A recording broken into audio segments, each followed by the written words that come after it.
Yo, what's up, everyone? How's it going? Hello. Dang it, I thought that intro had audio.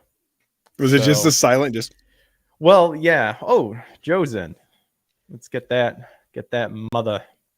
to play the intro again. Just add the audio. What's up? How's it going? Hey, Joe, what's going on, man? Glad you can Well, make it. thank you, man. I appreciate you inviting me. I'm just working on some references for another artist I'm having do a picture for Death. And I Nice. realized the character I needed him to draw, there are no Hmm. like full body shots of. Like, because, like rarely is there a reason to just draw a guy standing there, like straight on front view, like a concept design picture. So there are none.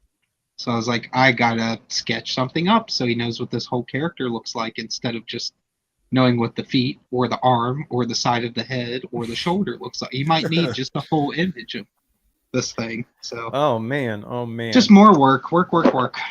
Yeah.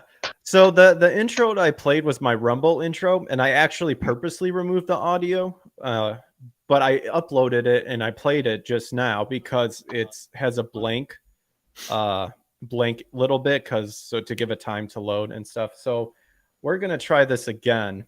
Sure. And I'm already being insulted by Chaos Smash.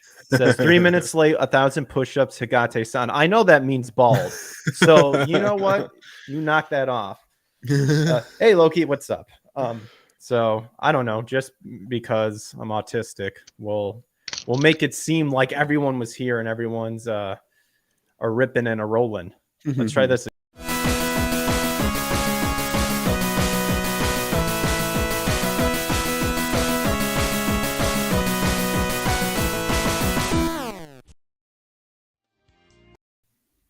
All right, pups. Now we're good. Now we were introduced. But however, Eric and Joe have not met. So Joe, this is my friend Eric, the voice actor I chatted with about. Yeah. And Eric, this is Joe, who I met at Anime Matsuri, who is creating Okay. the graphic novel Death, and it's very Eva based and biblically based. And he is the person that I would want to also have involved with that Evangelion analysis. Sure. Yeah. Good to meet you, Joe. You too, brother. So I'm super excited, Eric, that you were able to. What is this? Oh, that looks gay. Oh, we're not doing just that. like super off close. I was trying to like.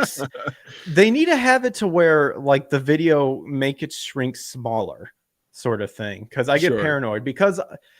So you can upload a banner, which I guess I could. So they have stock animated like little banners and stuff that kind of like show motion and stuff to make it more. I don't know if you can like upload it on here. So I just made the background like this. And when I'm able to like shrink the video, because that brings it like that. Mm-hmm. If I'm able to make it like smaller, you can see what the show's called, the Power Up Podcast. But now you can't see it. So because I have more than 3 people. Chaos Smash. Wait. You are my lion and I am the trainer. Snapped belt. Oh. Very. What's going on here? Eric, I mentioned once that I'm balding, and Chaos Smash is like up my asshole about it for 4 weeks. Internet doesn't forget. Insulting me about this. He's snapping the belt, dude. You might want to go, how those white tigers went on old Siegfried and Roy? This is very true. You might have to bite a motherfucker's head off. Yeah. Go for the vocal cords that are stored in the fingers, since this is all in the form of text over here. I guess so. I'm going to have to be like Dante from Aqua Teen Hunger Force Bookie, where he breaks Shake's finger. I've seen Kung Fury. You can literally get on a phone and shoot the phone, and the bullets will come back through the other side at who you're talking to. Oh, dude, there's all kinds of ways around this. Ooh. Or in Aqua Teen, send the phone spiders. Yeah, the phone spiders. I mean, there's the data line. Yeah, so many fictional, efficient ways to deal with this. Send the Ethernet spiders. Well, welcome everyone, especially to Eric. It's great to talk with you again. Same, brother. in show format. Obviously, we talk behind the scenes. Greg be my redheaded stepchild? Well, I'm glad I'm able to do it. And as someone who's a dying breed, I have plenty of passes because, we're being replaced in movies. The redheads, just the hatred that we get in this and world now is you're a outstanding. stepchild, and being a stepchild is a whole nother set of issues you're going to have now. Why mom and daddy split up? Do they blame me?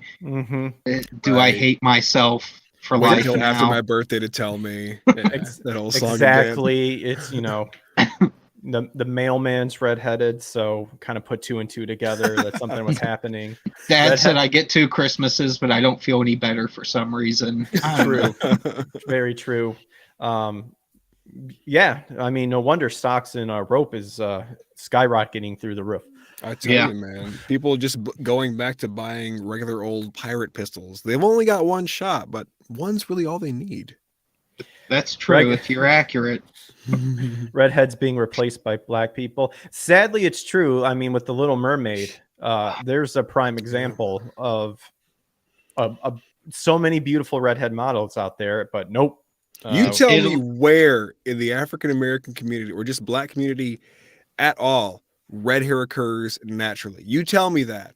And I would not naturally. I knew one these 2 little kids. They used to come into my store back when I had comic shops, and I worked with their mother at my normal day job, and or their grandmother, I mean, and their dad was at one time married to a white redheaded girl. So the kids were black everywhere. Like they were normal head to toe, but then they had red hair, like orange hair. And it was like naturally occurring.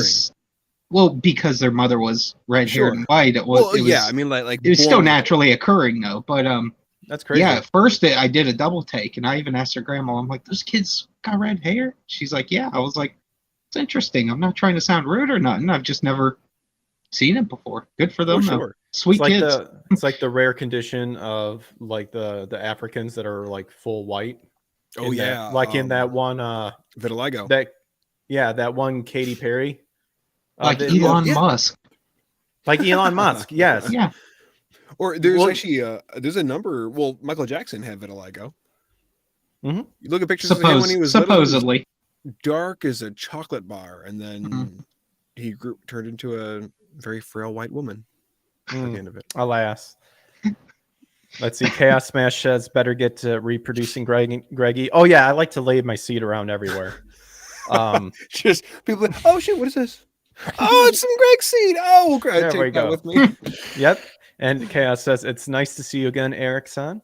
You as well. You as well. So Craig just likes to go into laundromats and leave his seed like on the benches and stuff. And when he sees women touch it, he goes, "Yeah, just rub that between your legs, baby. Just rub it between." No. And I also like I also sprinkle a little bit of rose petal around everything. Yeah, smiles as he leaves, knowing he's got another illegitimate child that's going to be walking around somewhere. What's one more neglected child support payment? I owe millions.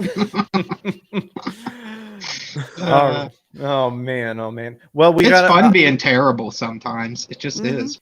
Yeah. Well, no one. I mean, and that's the thing that's happening, especially in the entertainment industry. You just can't make jokes anymore. Like the jokes that people made in the 80s and the 90s. Like these people are just getting butthurt over it, and it's like, dude, laugh, man, laugh, because you're gonna like kill yourself for trying to be. Half of the people upset over it were people that were raised and lived through that era and participated 100% with zero guilt.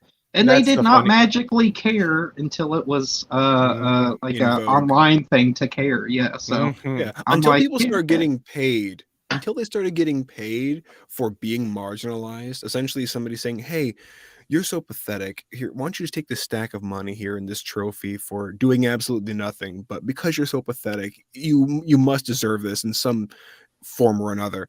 As soon as that started happening, people started getting invited to come to award shows and speak, like the 2 dudes who spoke at this women's summit recently. It's like, all right, cool. Yeah, I guess now it's in vogue to go ahead and marginalize yourself and give yourself a label, even though when we grew up, it was everybody saying, oh, don't label me. Don't try and make me conform to your construct. Now it's like, no.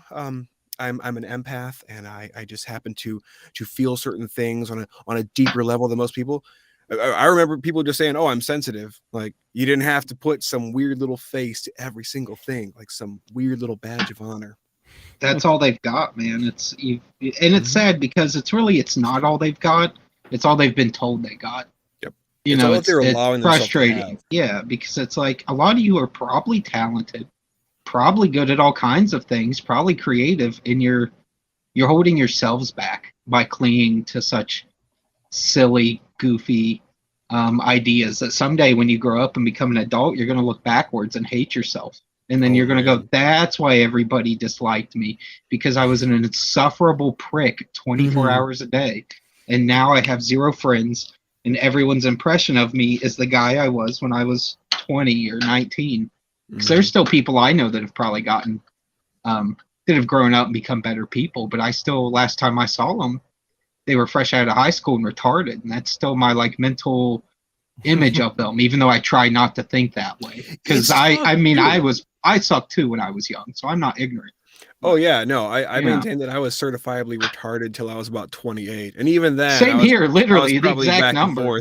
Yeah, but those were the best times, because it's a weird way, because you around those times, like, even though you've made a lot of foolish mistakes and you've done this and you've done that, you at least had that thick skin of, at least in the sense of when it comes to like laughing and comedy and stuff like that, everyone had that thick skin of at least being able to laugh it off, kind of joke back and stuff like that. And that's what needs to happen again. Yes, because this idea of being like, this is the only type of funny you can laugh at is bullshit. You know? Well, and the funny they want us to laugh at is not funny. Exactly. No. So if you were at least, here's the thing, and I think I'm not a Gavin McGinnis fan, but this was something he had said years ago before he kind of, became clear-cut grifter, when he was still kind of taken seriously for his opinions. But he had said once, the thing he hates about suggestions from like ultra liberals or the left over the years has always been they want to offer you something worse to replace something else. They don't offer you something better. They're never like, here's an even funnier way to go about jokes. Forget your way. Look at this way. And if it was for real, that much funnier, we would all be on board. We go, no, they have a better way. It's more effective. I laugh harder. I'm rolling with it. But he was like, and he was accurate on this. He's like, they're like, no, don't pray. That's stupid. Meditate. Like, no, that's stupid. Okay, yeah. I'll stick with praying because that's clearly a superior method from what we've been doing. It's all kinds of little things like that. Forget church. Go to yoga. It's like, why would I want to go to something that's for gays and housewives? Like, I'm going to church. Sorry.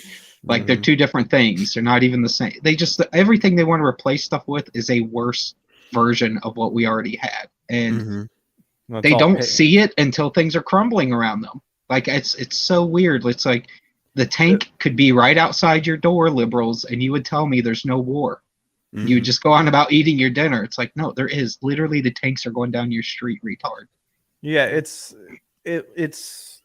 and really, if we're talking, especially on the faith base, because we're all men of faith here, it's paganism. It's a false concept of saying, like, by doing this, you yourself will be able to maintain that better version of yourself, that enlightening. You can do it. You can do it. And you can't, because we're frail human beings. And these people are like the person who builds their sense of self-worth worth on the sand that gets washed away by the slightest thing. That's why they constantly have to get reassured. That's why Twitter's the greatest thing for them, because that dopamine hit. Oh, thank goodness.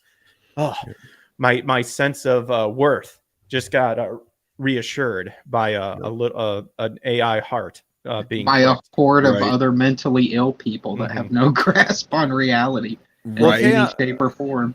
They're just like me. Chaos. Wow, why can't that? It's weird that can't show on stream. Still haven't gotten the thick skin down. I mean, it comes with time, man. There's nothing wrong with, like, obviously things are gonna hurt and stuff like that, but there's a way you can process it and kind of laugh it off. And uh, for me, and I'm going to assume for Eric and Joe as well. Obviously, I don't want to speak on their behalf because they can have a different stuff. My faith plays a lot in that too, because the Bible does say you're going to get hurt, and what they say is going to sting. But it's that reassurance from that higher power, from God, saying, like, don't worry about it, like, because what matters is what I see in you and what I plan to use you for, to showcase my love for creation and stuff like that. Mhm. Easier than said than done, obviously. If you're not taking your frustration out from whatever caused the pain on others, or you're not killing yourself, you've got thick skin. Because that's basically what liberals do. They either kill themselves or they go after everyone else in creation over some slight poke at them, as if they're above ever being joked with or having fun or getting poked at. It's like, no, we all have to live with this, dude. Like, trust me, I had to go to comic conventions for 20 years and be told how much I suck.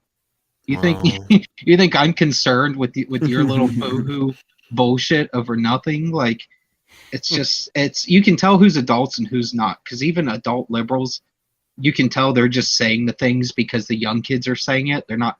They don't actually believe it. They're not that stupid. But they're trying to ride that. Yeah, so well, it's like Biden, when you see him talking to Cardi B via a chat very similar to what we're having right now, and you listen to what she's saying, you watch his face, and even though the man, his brain has left the building, on the inside he's going, holy crap, I am so tired of talking to this airhead. I'm just gonna keep nodding here, and I'm just gonna keep agreeing with whatever she's saying, because whatever dirt Pelosi has on him presently, that's why they have him so hard in a vice that they're able to just strong arm him over a barrel like this to make him have these stupid conversations. Otherwise, that while the eyes are going down that way. At least Cardi B, although he's imagining her a lot younger. At least Cardi B knows so much little about the left's positions politically that she'll be like, listen here, Joe Biden, I need some tax money back, motherfucker. Why you be taking so... Like, she'll just instantly go right to, some issue that is one of their key issues and be like, man, that old man be stupid. So, that stuff cracks me up when people that don't know the positions of the group will get on Instagram or TikTok or Twitter and just start going off about something that pissed them off that day, not realizing that's 100% the right wing's opinion on something. It's so funny. Well, because you guys were talking about it a couple minutes ago, and it's not only is it the dopamine hit that people get, but when you look at somebody who is not firm in a faith. Now, there are a couple faiths out there, like those who follow Islam, the Muslim faith. When they get down into it, they, at least inside their faith, have a hope for tomorrow. Now, it's predicated upon a very capricious God whom they serve, Allah, and them doing what is necessary and required of them to make it into their version of heaven. But at least they have a hope for tomorrow. The people who have to go online and constantly berate, bash, and cut down others just for that little hit of dopamine every single time they get a retweet or a thumbs up or a like or a share, it's because they have no hope. And the only thing that can suffice in that interim period between life and death, or life and finding hope via a relationship with Jesus Christ, is that small hit of dopamine, because it feels good, and then it's, oh no, it's gone. I've got to chase it now. I have to constantly fill my life with these very superfluous, very meaningless things in these bottle rocket forms that they feel good for just that slight second, and then they're gone, and they're never actually seizing upon that actualization of a full-on peace that comes from having hope. And to that end, when we talk about having thick skin and growing that thicker skin, the decision to let something that is said about you or to you or about you directly to you, or not let it affect you, is you have to have the recognition of what I'm listening to is not just necessarily what actually is. And that's where the thick skin comes in, because you can hear somebody dish out some just verbose nonsense at your expense, or hopefully at your expense, if inside their mindset. And you can go, well, I know that none of this is true, so I'm going to relax and recline into the fact of what actually is, and ignore what this person is saying that isn't. And that's where that thick skin is developed. Yeah, because you don't get hurt by things that are completely stupid and silly. I mean, obviously there's a scale to that. Like if somebody went and tried to broadcast to the world like a person is a pedophile or something, when that's blatantly false, that's like crossing a line, because it's just the worst thing a person can do. So it's like there's lines you don't cross. But yeah, I'd say in 99% of scenarios, yeah, you're 100% on with that. I got some thick skin down in my groin region. Oh snap, boy! Next to the tattoo of an anaconda coming out. Saying with the words "badass" written in Sanskrit, right there. It's like a seasoned cast iron pan. He only washes it with sand and a damp rag. Yeah, he's like a regular old chinchilla down there. Yeah, taking his dust baths. All righty. Well, we've got some topics I'd like to talk about, but first, we'll go ahead. A word from our sponsors. Well, let's go ahead and we'll bring up Joe's Death Indiegogo. Now, I believe you said, Joe, that the goal was to kind of continue on at the end of October. However, did you say that you'll still leave it open, correct? Yeah, well, my goal was like I want to hit either $100,000 or 1,000 backers. Either one will do because they're so close in proximity to each other. Yeah. So like, I just want to hit that mark before I close it. Now, the catch with closing it is they're holding a portion of money while these campaigns are open for like returns. I think they hold about 8 to 9%, something like that. And so for me, that adds up to a couple grand, which is still a lot of money. Like basically anything over $300 is a lot of money to me. So in most cases, it depends on what the money's for, but you know what I'm saying. Yeah. It feels like a bigger hurt if it's over 300 and I have to spend it, because that's like a lot of money just gone in one swoop. But I get you. Yeah, I just wanted to make sure what your plans were. I'm hoping to keep it open a little longer. Sweet. Even though I don't really want to, I want to just close it. But there's certain benchmarks I want to hit. I'm going to try to make a big push here at the beginning of November to try to hit that number. I should be doing the push now, but I've just been so busy. I haven't had time to like schedule things up with people and try to hit some shows. I mean, there's like Yellow Flash. He's kind of like my always there guy. I can basically show up anytime, but even his show I've missed like the last 3 or 4 weeks because it's just Saturdays have been absolutely brutal on me. And well, I got a Rumble notification that he's on live, but why be over on his end when you could be here? You could be here. When you can be here, because we're multi-streaming on YouTube, Rumble, and Odyssey, because I'm slowly migrating over to the alternative tech because YouTube are a bunch of buttholes. Luckily, they gave back Nick's channel, but as we can see, they recently just gave Chrissy Mayer a strike. I saw that. A comedian, and and hers was just for such bullshit. Like it wasn't even something you can kind of go, well, that's a bit much for YouTube's advertisers. It was just typical. Oh no, it was straight bullshit. And she was planning something to do on Thursday. So go support her and tell YouTube to stop fucking around, fix their algorithm, and actually do what they say and be a platform that content creators can grow. However, we currently have Death open. We have right now 938 backers with tons of tiers that you can pick. I personally picked the colored version, but check this out, folks. We've got a color linear. We have a manga style version of the comic. Look at this art. Look at this artwork. And again, if you are a Berserker fan, if you are a Neon Genesis Evangelion fan, look at this artwork right here. Look how insanely detailed this is. This is done by Joe, written, drawn, and colored, all by this person. That is And Spawn level artwork right there. yeah, I'm, Spawn. I'm an artistic beast. I dare somebody to come at me. I mean, the detail on this is insane. So Oh, yeah. definitely Spawn. You got that Spawn level. You got that Berserker level. Got that Ava stuff. That Ava goodness inside. I wonder if the one picture's in here that you can definitely tell is Ava with the. Yeah, look at that. I love the blue. I love the red. Such inspiration there. Got You all are very talented, dude. Thank you, man. It's you're seeing.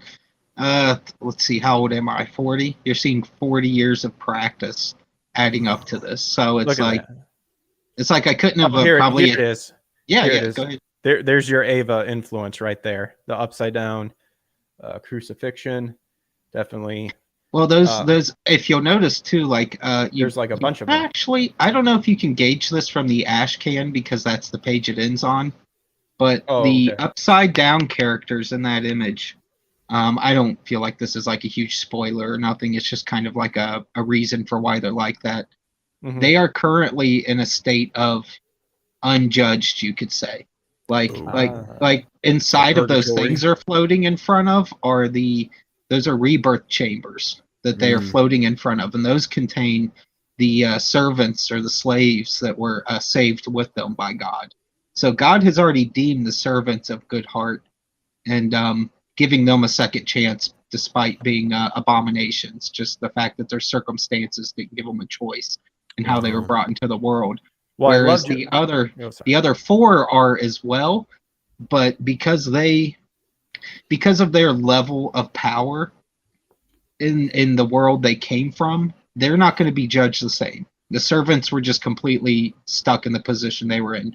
These dudes are military generals, things of that nature. So their circumstances and their power level was different. You know, their life choices could have been better and they could have improved things just by their position in the world.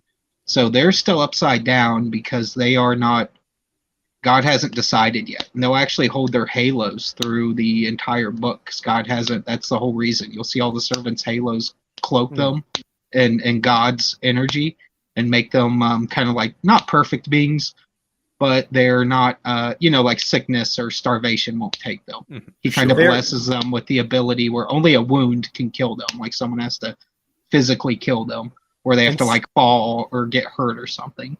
Insane and very, very disrespectful. Chaos Smash, unbelievable. What did I do to deserve this? But yes, dude, the zooming in sucks. Yeah. On my end, like, because you try to zoom in and you think it'd be closer, but then it just changes the format. But yeah, there's a bunch of tiers you can select. You have your manga edition. You got your hardcover line art edition. I personally went with the hardcover color edition. I did go with the manga originally, and then the more I looked at that coloring, the more it just looked beautiful. And as you can see here, we've got discounts going on. So, yeah, guys, if you just feel inclined to, check it out. And, if you so desire, support Joe.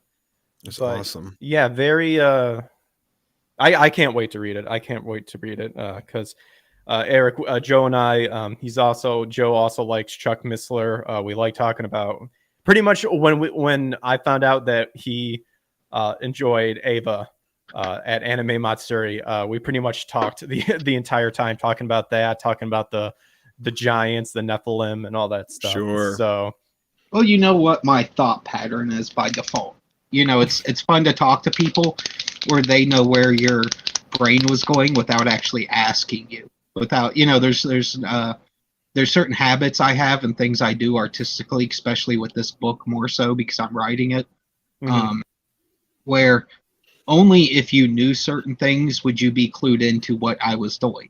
And because you knew about the things I like and what I do, you were clued in without ever speaking to me or hearing me about these things. You could just tell visually, this guy's clearly into all these things. I mean, look at this.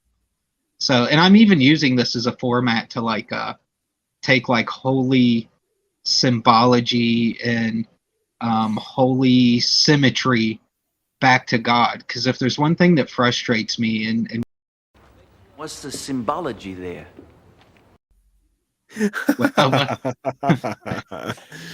That was from the Boondock Saints. What's the Okay. symbology? Well met, Gimp. What's the symbology there? I'm white. I'm beautiful. When he wakes up in heaven with Ronald Reagan, it's classic. He still looks exactly the same, but his skin's white. Oh yeah, right. I'm beautiful. You heard all those terrible things he said about me.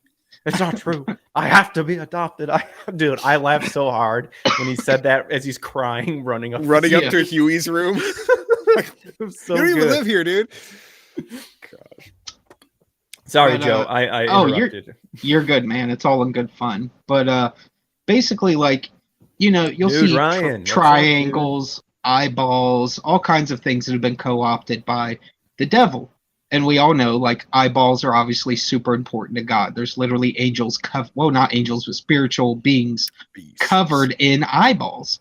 So it's like, clearly there's something special about this to him, or the wheels, devil would not be, trying to use it all the time. Ezekiel's wheels. Yep. Yeah, so I'm taking back as much symbology and as much sacred symmetry and whatnot as humanly possible that I can squeeze into the book in a way that makes sense with it. I'm not going to do things just because, but I want people to see it back in its proper place, being used right, and not the backwards, upside down versions of these things that's all we know from the media and from even old stories. I mean, as far back as you can go, what was the second religion in the world? Probably like Egyptian occultism would have been the second major one after Abraham and the Hebrews had kind of established things.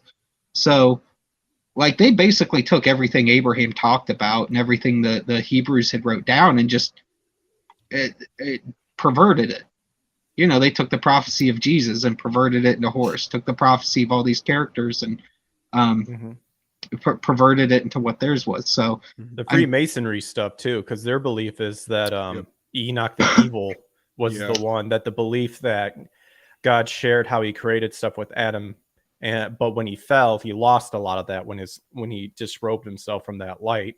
But they all get caught up with that. Yeah, with the knowledge coming from the bad guys being the good knowledge. And that's what's so strange. It's like you'll see the not that Enoch, but the good Enoch in his writings describing how people learned about makeup, how they learned about forging metals from minerals in the ground. And it's all knowledge from what would eventually be fallen angels.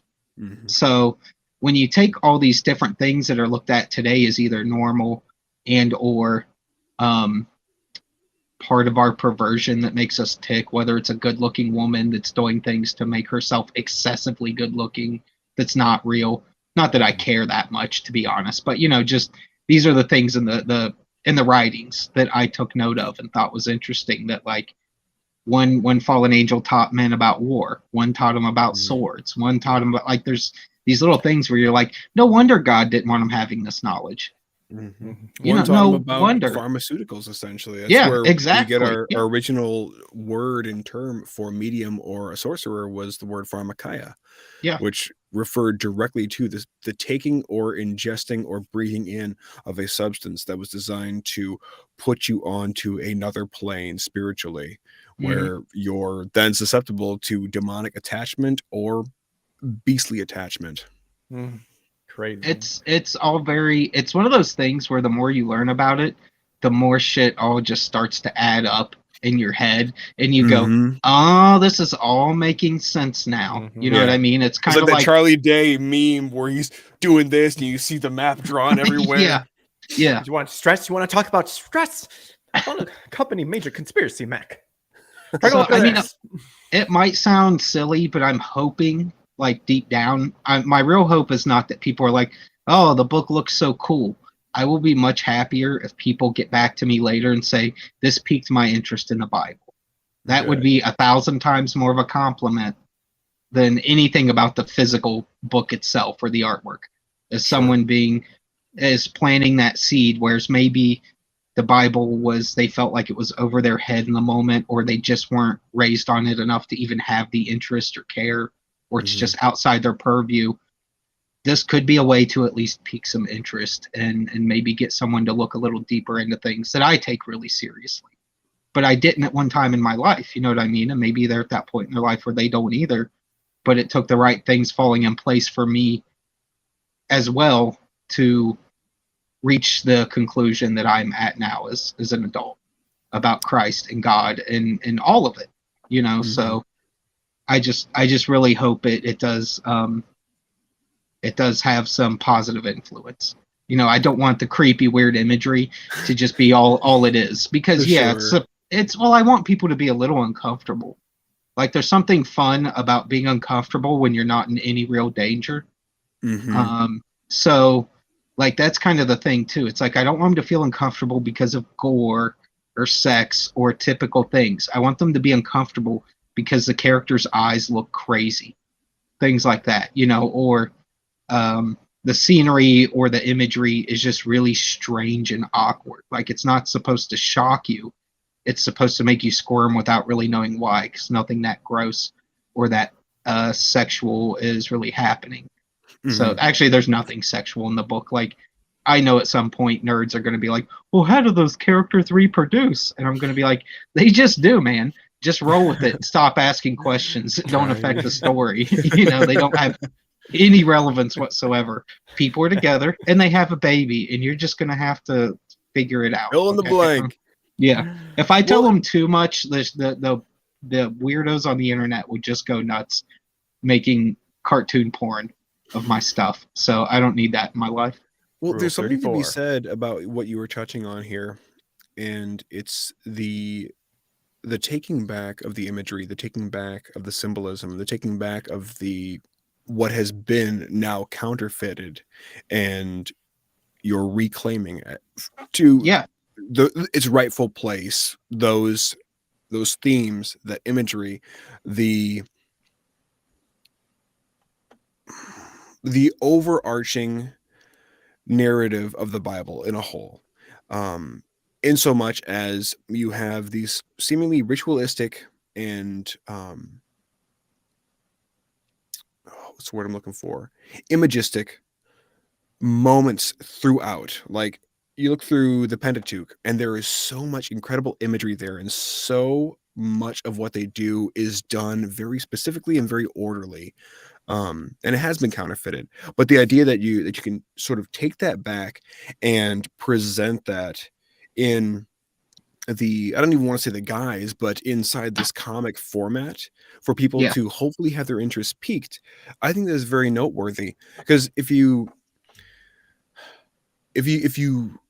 take the time and you look back to, I'd say, the early 90s to early 2000s, and you look at the Assemblies of God ministry or the Word of Faith ministry churches, those denominations within the Christian fold, you see a real dumbing down of a functioning understanding of the Bible from cover to cover. It is all focused strictly within Paul's epistles. Oh, they touch on the Gospels because Jesus is there, but it's in a very, very superficial air in what I stand to gain simply from following Jesus in a temporal position, not in an eternal position. And I think a lot of that stems from the idea or the fear of church leaders thinking, oh man, Christianity isn't that appealing to people. We've got to dress it up and make it sexy and make it all about health and wealth and prosperity. That way people will glom onto it, and then we can start to increase our numbers. And hey, maybe we'll start a building fund. Maybe we'll do an orphanage. Maybe we'll do an outreach to starving people overseas. Maybe we'll do all that, when all it really takes and all it really took was for somebody to actually read that Bible at face value, have an understanding of what is going on that face value level, and then go, there's some threads here that I want to pull, and I want to get to the bottom of it, because I guarantee you, from my own work, my own study, and what I've been able to put together and then present in my own YouTube channels and in my own Bible studies that I've led, people are so hungry to essentially understand the lore of Christianity, the truth of all the beginnings that are all leading to this perfect present moment. And a lot of it, it's like straight out of a science fiction movie or a science fiction novel. It's, we're talking about the men of renown. We're talking about the Watchers seeing that the children of men were fair and they took unto them any whom they wanted. We're talking about things that if the church back in the 90s had the wherewithal to recognize it, they could have seized upon that moment. And I could just about guarantee you that they would have a stronger fold by about a factor of 10 times over, instead of doing what they did and making it all about health, wealth, and prosperity, the name it and claim it, the blab it and grab it, the we all get a prayer language nonsense that it became. What you're doing with your comic and what I'm trying to do and what I know Greg is trying to do is essentially present the realism of Christianity and the word in such an honest way, because it is so mysterious and so layered that people are going to go, wow, this is freaking insane. I'm in for it. Well, they Spoiler, are. And I'm very extreme. Well, and it's truly stuff that you cannot make up. Like everyone's copied it over the years, every lore, every mythology. And I even think a lot of mythology is true in the sense of, I believe those gods that they worshipped were some form of a fallen spirit or something of that nature, because they match up with all the descriptions, even down to the actual names in some cases.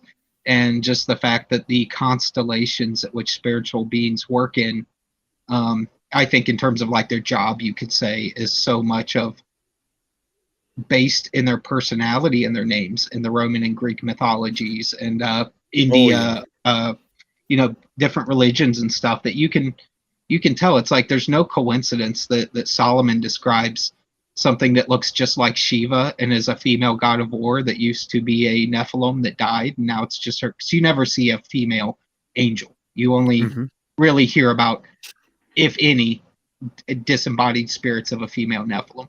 So it's interesting how all those things line up, how he had a description that identically matched what this other religion described, even though like their connections is extremely big on when they would have even been close enough to each other to have known this about each other. Like, yeah, it's all in the Middle East, but today's India and yesterday's Mesopotamia are kind of like two different worlds at this point, because there's so many thousands of years between them. And when religions came to be in one place in comparison to another. So and it helps you put a face to who the Anunnaki actually were.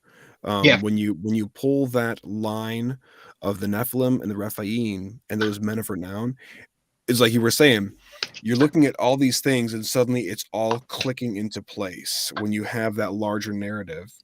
And it seems like, I would say in the last 4 or 5 years, that people have really grown a thirst for that, in so much as they are genuinely invested in wanting to learn something about the faith. Because other than that, you have people on TikTok doing the flash your tits in public challenge, and I guess that's enough to satisfy them until they need that next little of dopamine. Well, they need to do that near me. I'm of the public, right? Oh yeah, we're all God's children in the dark, aren't we, Greg? Well, at some point, we all know that when we do get to heaven, if we have the opportunity to ask the Lord questions, and say we still have an inkling of our old humanity still in us, where we can't help but ask some things, even though we know it might irritate him a little, as a child does with their father, we're going to say, why'd you make women so hot? Like, you were setting us up failure. That is not for you. Made them hot so that we would be happy. We get that part. But we also wish you would have warned us maybe just a little bit more. I know you tried, and you gave us plenty of examples of how all of our heroes in the Bible's lives went to hell in a handbag because of some chick. Yep. But or some like 1,000 chicks. Yeah, exactly. So it's God bless God, but man, he put us males in a real spot creating these goddamn women. All They're right. so hot, and they trick us into doing so many stupid things. And they we literally, women don't understand it. When we say we do not think like we normally would, or we don't think straight, it's literal. It is literal. You can snap out of it when your dong goes down and be like, oh my God, like that was literally another human being. Like, what the hell was going on just now? So, Lord, help us out here. We got to pray for power to not let these women just take us down hook, line, and sinker. I mean, look what he did. Look what they did to the angels. Even the angels, they get to hang out with God, and they're looking down going, oh man, but they're so hot. Yeah, you got angels, literally immortal, infinite beings with access to knowledge and technology that would just make our brains melt. And they're like, yeah, I like to hit that.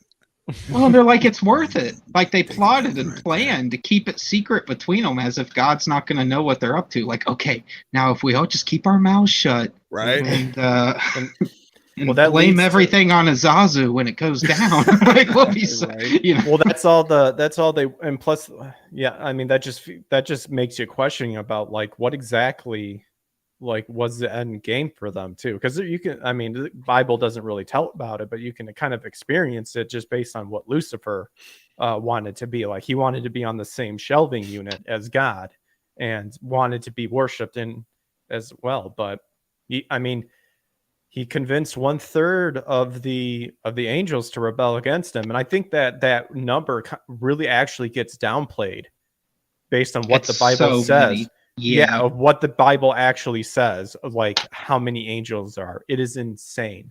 We got some comments here.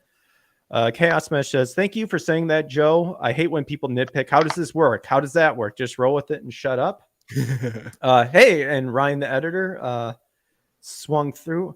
Why is okay? I don't know why his comment's not showing, but it says same. There's a reasonable amount of curiosity, but there comes a point where it gets weird and overbearing. As long as you establish things and keep them consistent, you're golden. And then Chaos says preach, and then says at least there's no November. Very true. Very true. Well, we'll transition over because Eric, there's been some stuff happening with you. Specifically, something that will tie in that I do want to cover, all of us here, and especially get your take on it, Eric. I know you talked a little bit about it on your show, but one of the things that made me excited and giddy this past week is that I'm always praying that God opens something up for you as well, but specifically, you got to leave your last stamp of working with Funimation / Sony role, or however you want to do it, by being the Earthling in Dragon Ball: The Breakers, the recent Dragon Ball game that was just released. So how do you feel about that? Because I laughed with excitement that you were able to get that last knife in before the bullshit canceling happened. It's cathartic in a way, because when I recorded for that game, it was well over a year ago, probably closing in on about 2 years ago, before that game's actual release now, that we had done this. And when I recorded for that game, it was when I was just finishing up the show A3, finished up all the episodes of that. I had done I was still doing little bits here and there for the My Hero Academia One's Justice 2 game, when they had more characters joining the fight. I got to I forget the metal character's name, who's sort of like Kirishima, only he's metal. I got to have specific dialogue for him, like, I'll dent you, metal man. And I had done a little bit more with Okratron Studio. I got to be the final boss in one of the show's seasons. I got to be this really ominous looking creature. And so it was right on the tail of all that. It was well before I shared that one Rekieta Law stream where he was covering the Rittenhouse trial 3 days in, that everything just went completely pear-shaped. That nose. it was well before that. It was months before that. So it was, there was enough time had gone between the actual laying down of all those lines and then that second cancellation, because that was the second time where the hounds decided to come for me, that enough time had gone between there where I thought there might still be a good chance that I end up in this game. They may replace me, seeing as how I'm such a lightning rod. Maybe they'll leave me in, maybe they won't. Part of me was like, they're definitely gonna pull me out of there. They're gonna record somebody else over that track because they don't want to deal with any of that madness from the fandom deciding to be I guess uppity one day and really lay some hard bombs on them in the form of like, yeah, Eric Roland gets his last cut. But the year went on and I heard nothing. The next year started to roll in, heard nothing. And finally was talking to you last week and you were like, dude, it's coming out tomorrow, man. And I was like, oh shoot, you're right, it is coming out tomorrow. And getting to hear not just my voice, but my voice as the stock voice for all the male characters, that was awesome. Like that's the voice that they have stapled right inside there. When you go to create your character, that's what you're going to hear. It was really, really cathartic. And it was, I don't want to say healing because I don't want to let man dictate my joy. But it felt like there was a part of me that was still kind of like, and I got to go, all right, I can set that down right there. I can set that right there. And then in the same breath, it was like, oh, I wonder who this is going to piss off. I wonder who this is going to upset when I go and I announce online, hey, full year and a half later, I'm still around. I'm still kicking. I'm still doing the thing. So I did. I made my little post, shared it up online. Hey, you can hear me inside Dragon Ball Breakers as whatever the voice is. I forget what the official name of that voice pack is for that character. But I will say male A1 standard or something. I think A1 standard, yeah. I will say there was one bit of disappointment, and it was that. Now, let me say one thing, and I'm gonna come right back. There are people that come into our lives for time, and when they go, we are left with pleasant memories of good times had. You think back and go, oh, yeah, that was nice. All right, well, it's over now. But then there are those that come into your life and they stay for a while and they have real impact. And when they go, they've left footprints in your heart and you're never the same. Now, there was a lot of people that were that former and that latter for me in Dallas, Texas. And I was a little disheartened that when I put that post up there, I only saw one person from that original group of entertainment friends that I had back when we were all coming up together at the same time. These little wet behind the ears kids through Funimation and into Okratron and then into Gearbox. Only one of them actually hopped on that post and, you know, gave me the thumbs up and congratulated me on that job well done. And it feels very much, I don't think I'm very far off in saying this at all, but it feels, and I would absolutely believe that everyone else that I knew whom I left, their reason for not at least throwing a, hey, great job, man, or a congratulations my way is because of the fear that they have of being associated with me and all that trouble that came Funimation's way because of the association with me and the projects that I was working on with them when I had my 1 and 2 cancellations. And in the face of all that, I've been doing a lot of thinking over the last couple of days. And it dawns on me that if you're a person of conviction and the job that you're working, the vocation that you have claimed as yours, if it's impeding you so much in the idea that it may be taken away from you on a whim or at a moment's notice, based upon who you choose to support, even though the support of that person is 100% truth, or if you supporting an idea or a comment or a stance that is 100% truth is going to then negatively impact your career, then there's two things at work.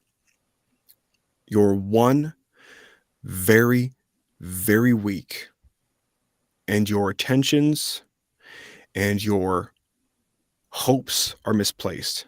And two, the job that you are working is not worth it. Because if you can't be authentic enough to indulge in the truth for fear of reprisal, for fear that you'll lose your livelihood, if you can't say, fuck that, to that fear of losing the livelihood and say, I will stand for truth and I will fight for truth and I will stand alongside of those speaking the truth, then you are lost. And it may be a battle to get back to the place where you actually have real spiritual cojones to stand up and say, no, even in the face of, like Rorschach, oblivion, I will cleave to the truth because that's all I have. That was the disappointment inside all of it, was the watching people who had, at the drop of a hat, any little thing I put up. And not that I'm trying to base my self-worth off somebody's like or dislike, but all the little things I would put up, people would jump on and they'd be congratulatory, or they would be celebratory, or they would enjoy it, retweet it, whatever, show some sort of support. Only one person from that old world actually was supportive, and that stings a little bit. Well, man, they put Jesus on a cross, his own people. True. It's here's the thing. We've all heard this line a million zillion times growing up. How could the Germans let Hitler happen? Mm-hmm. It's like, guess what, you retard? Everybody on every part of this planet has let some scale or some version of a Hitler happen and just stood by while it happened. We watched it the last 2 years. We've watched insane stuff. And if you go through Trump era, we watched even more people degrade down to such a low point that they were cheering for people to be fired and outcast from society over a vaccine, of all things. It's one of those things where you go, most people will not stand up. We all have this idea in our head, especially Americans, because we're raised on glory stories, and we forget that it was only 10% of the population that won the Revolutionary War. It wasn't like there was a whole bunch of people running to go fight the king. It took a very small group of dedicated people to pull that off. And even then, it was God's hand kind of executing that whole thing. You know, it's basically the odds were so stacked against them. I don't believe anything other than God let this country be what it is and was. And he gives us the leaders we deserve. We know that. So there's going to be some good and bad times. But it's a tough thing to stomach, even when you know the reality of it, that most people, even if they're really nice or really good in their general lives, will shy away the minute they are even remotely nervous about an association or another person. And I mean, I get it, but I don't accept it. I think a lot of people go, just accept it. It's like, I don't have to accept it. I can understand it. I'm fine with that. But that's different than acceptance. I understand why people react the way they do psychology-wise, but that's not really a valid excuse. And sometimes, I think we tend to compare ourselves, well, if I'm capable, why aren't you? And that's because most of us know we're really not that special, and we're just getting through this life thing as best we can, like everyone else. So when we go, if I can do it, so can you. You wonder why they don't take that in better, because it's I'm not some special snowflake here. So that's what I mean. If I can do it, so can you, because I'm just a piece of garbage too. but I'm not going to throw my fellow people under the bus, Christian or not. I'm not going to not congratulate them for doing good work if I've known them my whole life or known them for enough years to know they're a solid person. And I mean, we just saw how easily it was to turn like college liberals against their own parents. They're being encouraged from Trump era until now to start fights with their parents at like family gatherings and stuff. It's like, grow up. Enough of this. If you it's frustrating. I feel your frustration. I've been there before. I've had plenty of little things come up, but I think the catch with me was in my career choice, because so much of it's working from home, there was nobody there's not many people around to go, why didn't you treat me the way you normally would? Now that people have tried to make me look bad in ways aren't true or accurate. So I didn't have that issue as much personally in my life, even though I ran into similar issues. It was more the people I was working for that did not like the Christian stuff once they realized it. Like once they saw social media and saw me having biblical-based discussions with other just regular people. Yeah. It wasn't arguments. It was literally just us like we're talking now, just about things that actually make us happy and we find encouraging and interesting and cool and neat and mind-blowing. So it's unfortunate, man. I feel for you, because there's the first few times that kind of stuff happens, it can make a person, I don't want to say necessarily get reclusive, but they definitely it'll make you less caring towards other people later if you can start to see those signs really quick. You can be like, no, I'm not even going to befriend this person or be too nice. I'm going to purposely block them out of my head and only deal with them when I have to, because I don't want to deal with the frustration of this little prick stabbing me in the back later, because the red flags are there, but they're not evil. They're just not good either. You know what I mean? There's a lot of people where they're not evil, but they frustrate you because they're subtly bad in ways that affect everybody, rather than just, Go ahead, I'll ramble. No, that's all right. I think, because I think I know from both of us being on that journey, and you actually experiencing it and me seeing it, from the side sort of thing. It's weird because I've talked about this with both you and Joel. Like, I feel the more I've thought about like when I saw this stuff kind of happening currently and from the past, the more it weirds me out on how I think God's blessed me with that weird ability to like kind of see those red flags like right away. Because I've exactly what you said, Joe. Like it's unfortunate, but like it hurts, but you learn from it when it happens to you, that you kind of do see the characters of people who we were with this into this together, but then when I needed you weren't there to be found, sort of thing. It happened like it had with Nick, even though he didn't want to be involved with the whole LawTube thing. There were people that were like, yeah, this is stupid. And then there were people who Nick shared his platform with, not only didn't say anything, but laughed and chuckled, either chuckled at that it happened or sided with YouTube. And it's like, you've been around this person enough to know hopefully who he is as a person. And it's just that, it's that weird vibe people give off that you can just kind of just understand. And kind of been like, now that I think about it, I do see the signs. Well, you gain wisdom from bad experiences, and you gain wisdom sometimes from the oddest places. Yep. Like, kind of like, it takes a light at the end of the tunnel. It takes darkness to get the light, blah, blah, blah. I had something like, for me, I moved around constantly growing up. So I've got just tons of memories from tons of places and tons of people. And I don't remember a lot, so things are generally like triggered, where there's a thought that will not have crossed my head or memory my whole life. And I'll just remember some moment from when I was like 12 or 13. Well, I had a moment as an adult, this happens a bunch as an adult, where I think back to things adults when I was young said to me, that really made no sense, went in one ear and out the other, and now it makes perfect sense. And I'm like, dang, man, I wish I would have understood what they were saying to me at the time. But I always have this in these situations.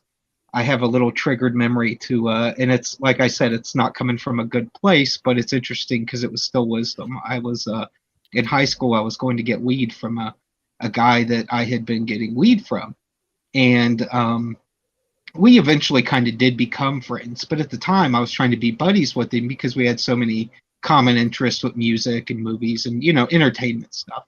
Mm-hmm. And I couldn't understand why he was always like kind of so cold to me when I'd go to pick up dope and be friendly with him. And one day he just said to me out of the blue when I was being too friendly, he goes, "Hey man, look, I've got enough friends.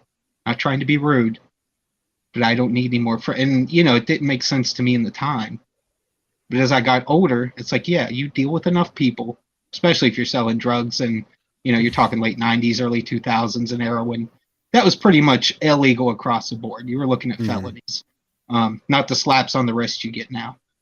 But it was just odd to me because I didn't understand what he was saying. I kind of took it personally in a way, even though I didn't act out on it. I just kind of was like, well, that's weird.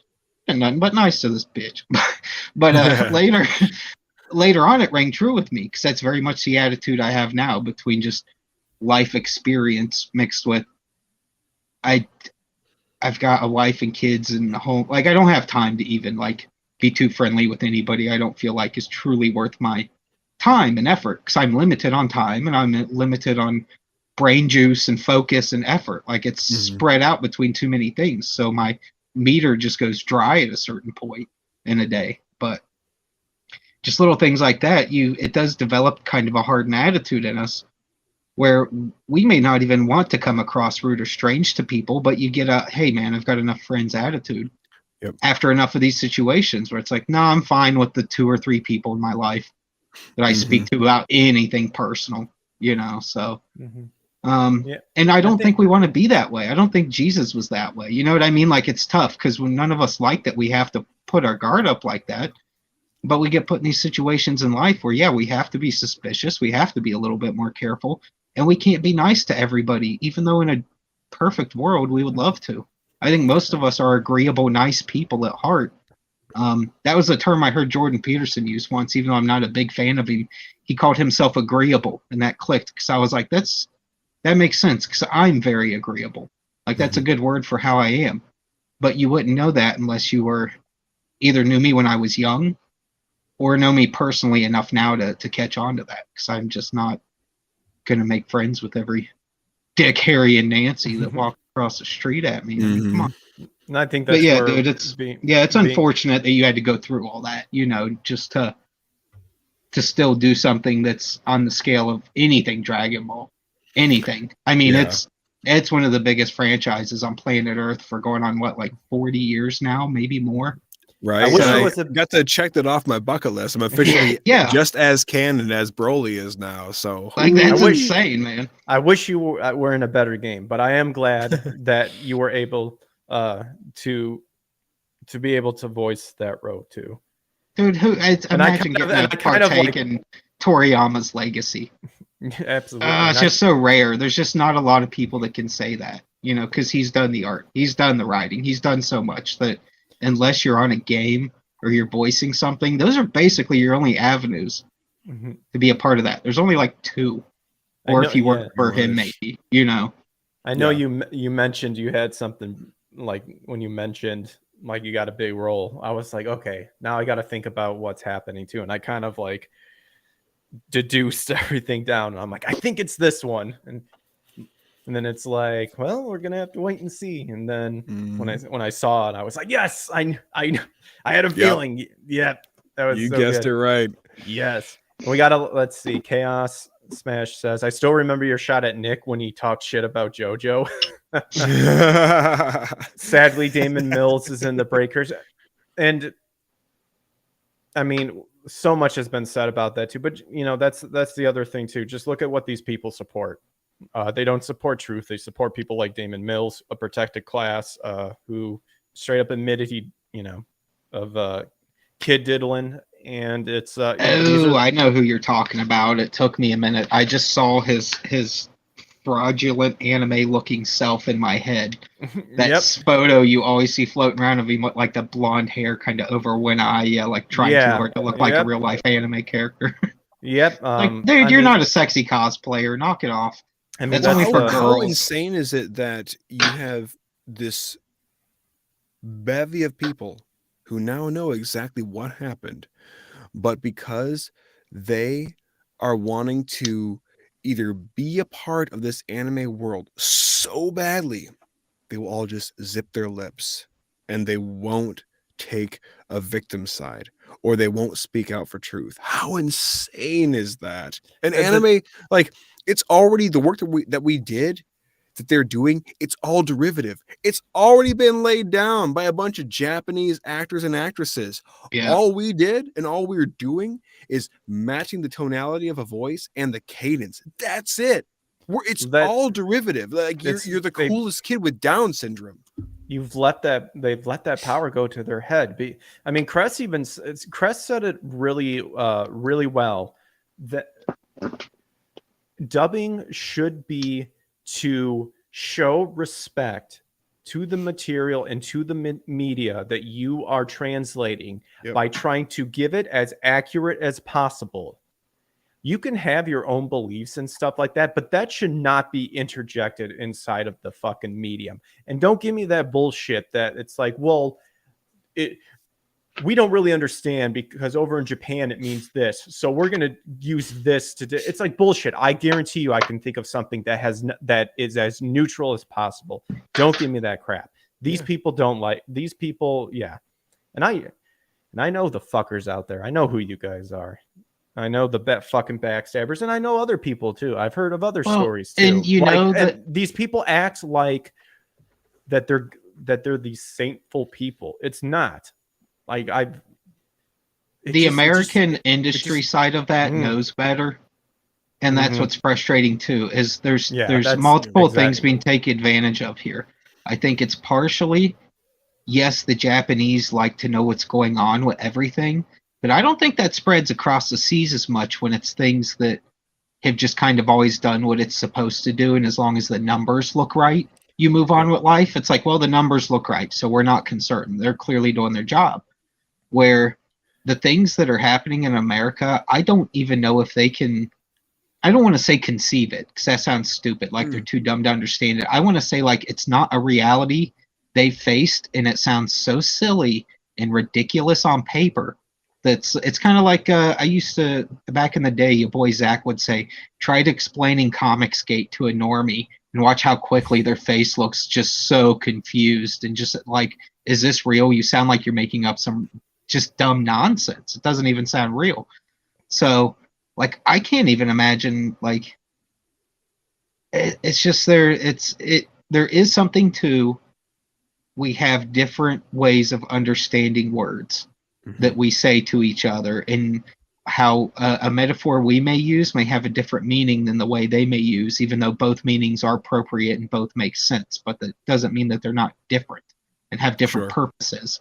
And I think that here in the States, they just know they can get away with skewing that stuff, and because the numbers look right, and they know the Japanese aren't just going to come stomping in asking, why did you put SJW nonsense in script? They're not even going to know what that's going to be so far off their radar to think that people would even have the audacity to do such a thing. I mean, you hear about a businessman in Japan from like Sony or something getting busted trying to like hit on a voice actress, and that's a scandal to them. Like, it's, he's going to go kill himself tomorrow. Where in the States, like, if we saw a headline like that, we'd literally look past it like in minutes. It's just two different worlds. I like different sets of standards, and I'm not saying the Japanese are necessarily better. Every country has their shortcomings and their strengths. But yeah, I can't imagine trying to explain this shit to a Japanese person and get them to comprehend like why it's such a problem, why it's as bad as it is. I agree with that, but I also think that it's actually starting to show. I think the biggest thing obviously is when Crunchyroll bought out Funimation. I think that, like with the whole VIX situation, I think that actually started that people that was actually starting to affect the numbers too. And we're seeing that with manga too. How manga is that manga is completely blowing away the comics, completely blowing it away. And there was even a recent manga artist who straight up said, "Why did you change the translation to my manga?" And because they tried to do the whole gender thing. Well, you know, I think this is just an assumption on my part. I have nothing to prove it. I think with Japanese culture, especially from the entertainment side, obviously, being so popular, ever since the late 90s, I think you guys can agree that the advent of Pokemon and Dragon Ball Z sent anime to the moon. And it had a little dip down in the mid 2000s, but I mean, it's never dropped significantly. Joe, I know it's always been big. I know you're being nice. You meant Ava. You meant Neon Genesis Evangelion. That Cowboy Bebop. Yeah, that actually what made it popular. Come on now. It made it re-popular in Japan. I mean, around. I know, but I wish I could say it did in the States, but I know good and well people didn't have the access to it yet. Yeah. So as much as I would love to say it did eventually air on Toonami, but I mean, we had already been watching DBZ and Tenchi Muyo for like 4 or 5 years at that point, you know. Tenchi Muyo. So like we had already been exposed to enough that I think a little bit of the hype was dying down, and Cartoon Network never really gave you the hype that Ava deserved. Like they should have hyped that up like that was the event of a century, because that show is an event. Like I still can't think of any other anime short of like, you know, Akira or things that are just super, super high level that can rival the effect that Ava's had. I mean, I know DBZ's huge. I know Gundam's huge. But like Ava fucks with your brain. Gundam don't fuck with your brain. Dragon Ball Z, you know, it's just sit back and watch the throwdown. It's enjoy the robots punching each other. Enjoy Vegeta and Goku's first, you know, super fight, the thing that sucks in most people into that universe the first time. Evangelion literally forces you to think and go back and rewatch and do all these things that like just most shows aren't capable of. So it is super special. Like I know they play up the God and Jesus and the Bible stuff to like it being cool and aesthetic, which I believe, because I know enough people in Japan now that they've verified to me like, dude, this stuff's just been an aesthetic thing for years now over here. We have Christian weddings, not a single Christian in the house.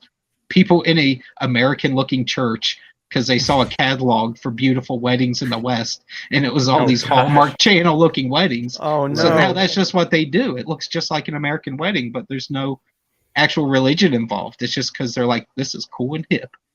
I look cool. So I'm like, well, fair enough. Maybe that's the seed they need. You know, like I'm not opposed to it. I imagine some Japanese people out there got turned on to biblical lore and biblical ideas from that show. In fact, I can't imagine it didn't to some degree. It had to have. So I agree.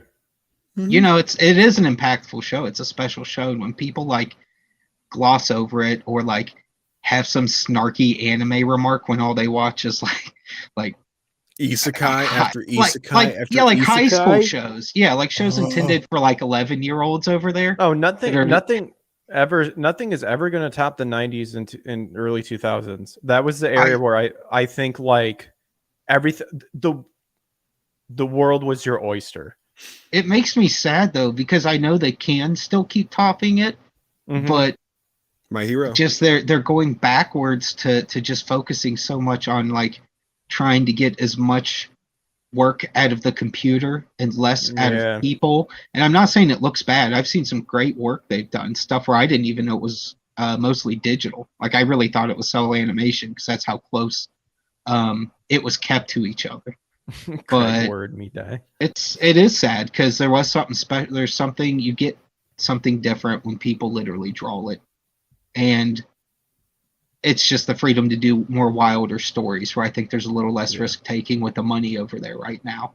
Like something's got to be like a surprise hit for it to finally get funding to continue, where you later find out like half the staff died just trying to get the first season made or something. Attack on Titan, we lost 24 employees to exhaustion and death, but they were just really into the manga. It's like, oh, okay, that's cool. How about you just give them money next time so they don't have to die in production? I'm obviously exaggerating, but you know, Yeah. you always hear Chaos. these love stories from the staff for like One Punch Man season 1, Attack on Titan season 1, like these season 1s that are just insanely good of shows. Chaos smashes. There was once a person who I thought was a friend of mine. When he cut me off and I found out who he is now, I feel nothing but contempt and rage towards him. Forgive, but never forget. That's what the Bible says. You know, as someone who dealt with anger a lot in his lifetime and still do, that's just gonna fester. Forgive, but let it help your judgment be better. Yeah, forgive. Yep, exactly. Be armed going forward. Elon brings a sync to Twitter HQ. We will get to that. We will get to something related to that. And then when Elon cleans house at Twitter, maybe the Japanese will be able to understand their fans better. Ken Kametsu saw the writing on the wall and he got elected to project Japanese media. That is pretty good. Pretty good. That's rare though to get like the young folks involved in politics over there. I mean, you really like maybe the artists speaking up will help, but I know for a fact that is old fogey bullshit. That is fuddy-duddy nonsense to anyone under the age of like 60 in Japan. Like they just do not care. They don't want to hear about it. They already know it's going to happen.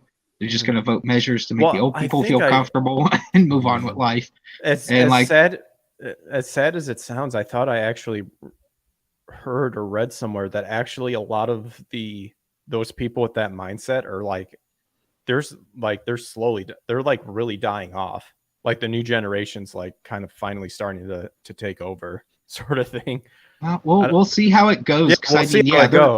There's new blood. It's just weird when you see the youth energized for anything politics related over there, and I kind of wish we were that way. I miss when we were that shame way. Culture. We need to get our shame culture back. The culture that we had during the 20s, 30s, and 40s, during those really heavy, intense times of war, where it wasn't uncommon to see people just going about their normal, regular day-to-day, whether they were at a job or just about the house, in a button-down dress shirt and some nice slacks, going out to eat, even if it was to go to a burger joint, actually dressed up. People got dressed up in suits and dresses to go hop on an airplane and take a trip from San Francisco to New York. Like the idea of shame is so powerful, and inside a lot of those Eastern countries, it is still so prevalent there. I mean, it's why you see people that are so over the moon upset with themselves for failing to meet deadlines or complete a task that they knew they had to get done by such and such a date, that they'll fling themselves off of a building, and they've got nets around these buildings to catch these poor people. You know, like it can be to an extreme, which in a lot of respects it does go to that, but still a certain element of shame mixed with an element of understanding, boy, that goes so far. And like you mentioned when earlier, your front is a gunt, you needed to you need to reassess your life. You stop wearing fanny packs. But you mentioned earlier you didn't think Jesus would have been, the kind of guy to hang about with such a small group of individuals. But then you think about it, and while he sends out 72 individuals, his 12 being among them, whenever it came time for him to recharge and say, oof, I can't with people today, I got to get on this boat and go across the Galilean Sea here and get to the other side, he was always taking that clutch of 12 whom he could just be with and not have to perform for. He had his homeboys. That is a good thing. Did. Yeah. And that's true. I think we forget that in his human form, he got to experience everything that we generally experience. Mm-hmm. And despite him being a perfect being, did not mean that he magically did not feel frustration or irritation, because we know for a fact he did. I think it's just his example was at like such a high level that it's like if people were thirsty for what you had, he would have sat there and delivered it. He would have struck while the iron's hot. Where somebody like myself could be so exhausted in the moment that I could have the attitude of like, I got enough friends. I just can't be friendly with these people right now. Like, they're going to have to go away. And I don't know a nice way to put it to them because I'm so tired and irritated right now. But you saw how I was in Houston, Greg. Like, I was like, I'm going to go chain smoke. I'm going to lose my mind. Oh, yeah, that was funny. Yeah, that was funny. And then everyone left. And then I'm like, I can't stay anymore because I don't want to get towed. And then Vic showed up. Dude, you know how spoiled I got down there? Like how big my head got because people were lighting my cigarettes for me? Oh, literally, less than 24 hours, my head grew 3 times the size just because of that tiny bit of attention. I put a cigarette in my mouth and instantly there was someone else holding a lighter right up to it. And I was like, you want to talk about being wealthy? This is real wealth. This is the life. Like I literally thought that a few times, like sarcastically in my own head, like, man, being rich ain't about mansions. It's about walking around and people just do shit for you because they think you're all right. Like without you asking. You don't have to ask. You don't have to do anything. They just do it. And you say thank you. And you smile and you be nice. Like, it did keep me polite down there. I will say that. Because I've become a fuddy-duddy that sit in a basement and draw pictures all day. I'm not out amongst the masses like I used to be in my younger years. And there was some good in that, and being pestered enough to realize like people just want your attention. You need to. It's kind of like when you get irritated with a kid because they're driving you nuts, and then you're like, the kid just wants my attention. Like, how can I be mad at them about that? Like, that's not a reasonable thing to be upset about. So, anyway, Jesus was cool. That's all my point was. That was my point. That was my point. Yeah. Well, we'll go ahead and we'll transition off. So that's awesome, Eric, that you were able to thank you to cross that off on your checklist. So yeah, that's sweet. That was super sweet. And I missed because I was streaming. I missed the Yellow Flash thing, but I believe Vic was a guest on it, and I believe Anime Matsuri is starting to get more works down the road there too. So that's great to see that starting to get pumped up and chugged along. Speaking of voice acting, there has been a huge fiasco with Bayonetta 3.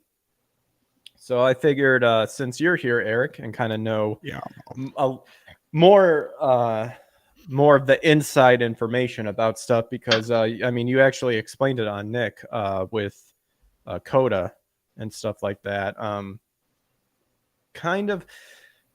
So, well, I'll bring it up here real quick just to showcase.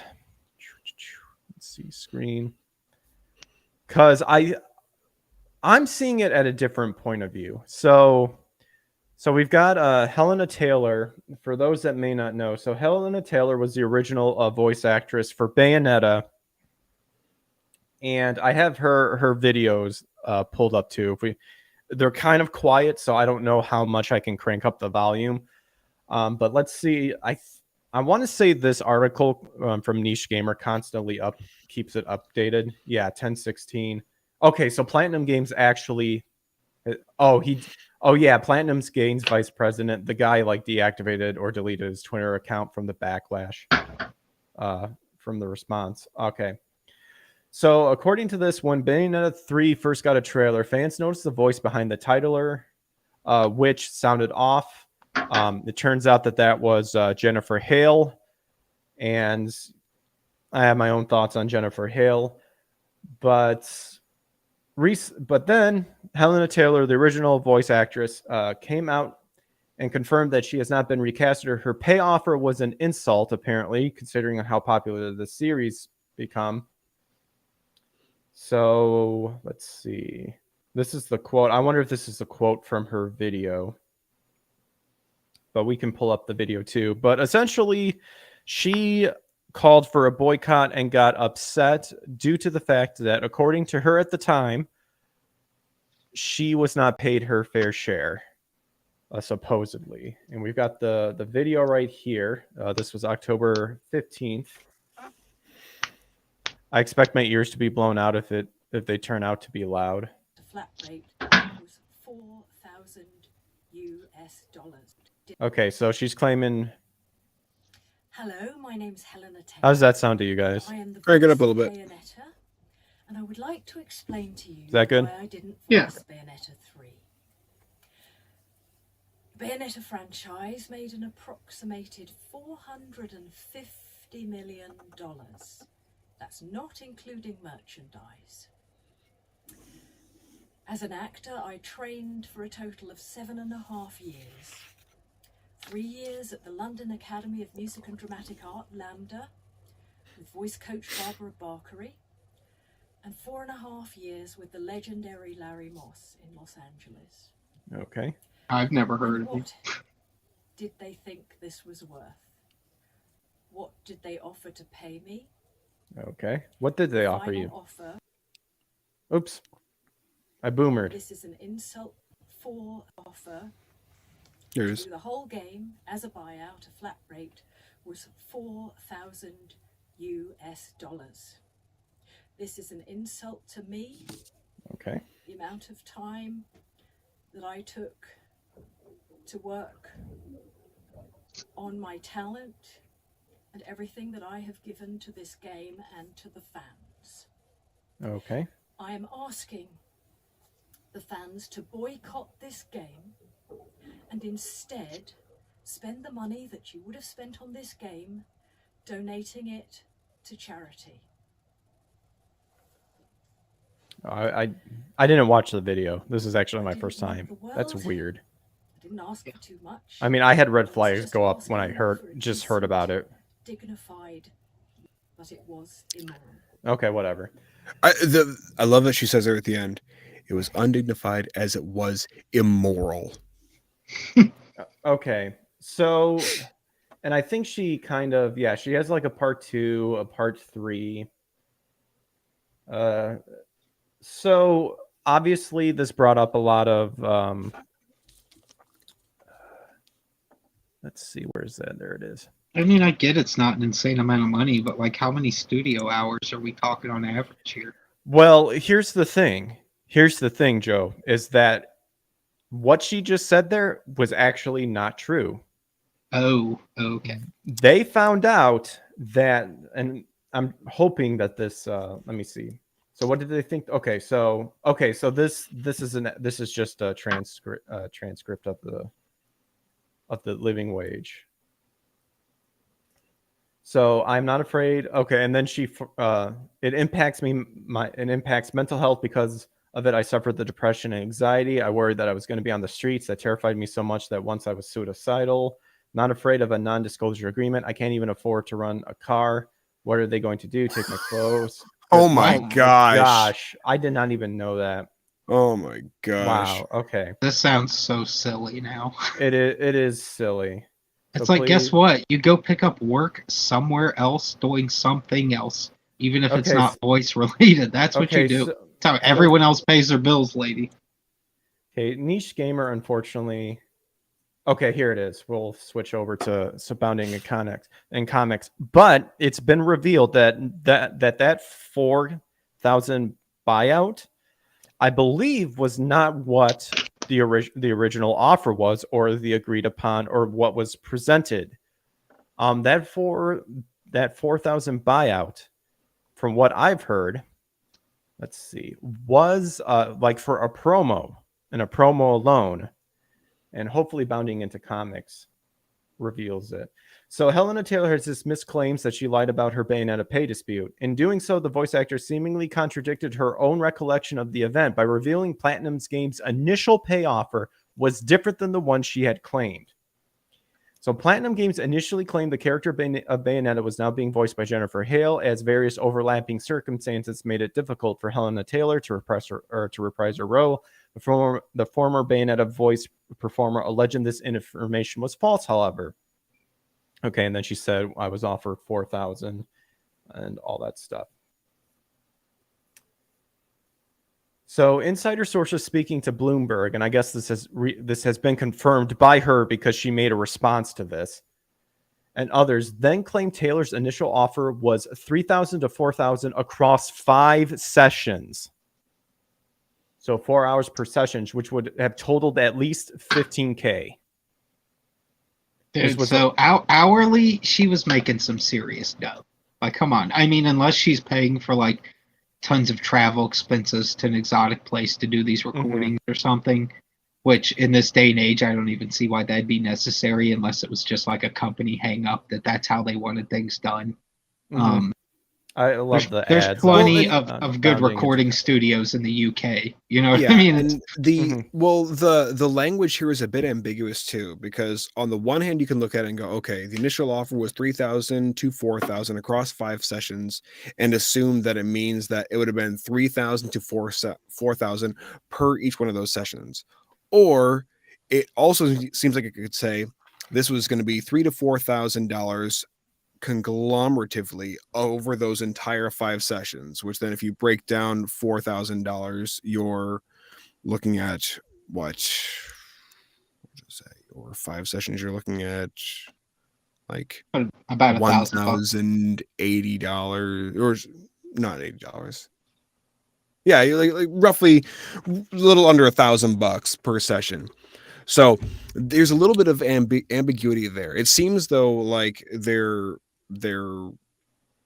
driving home what they believe to be the truth, which is that each session would have been minimum $3,000 to $4,000. So bearing that in mind, yeah, you're looking at a game performance being around $15,000 on a bad day, potentially up to $20,000 if she actually does 5 sessions for $4,000 a session. You're looking at a $20,000 payout. So you've got that little bit of wiggle room there.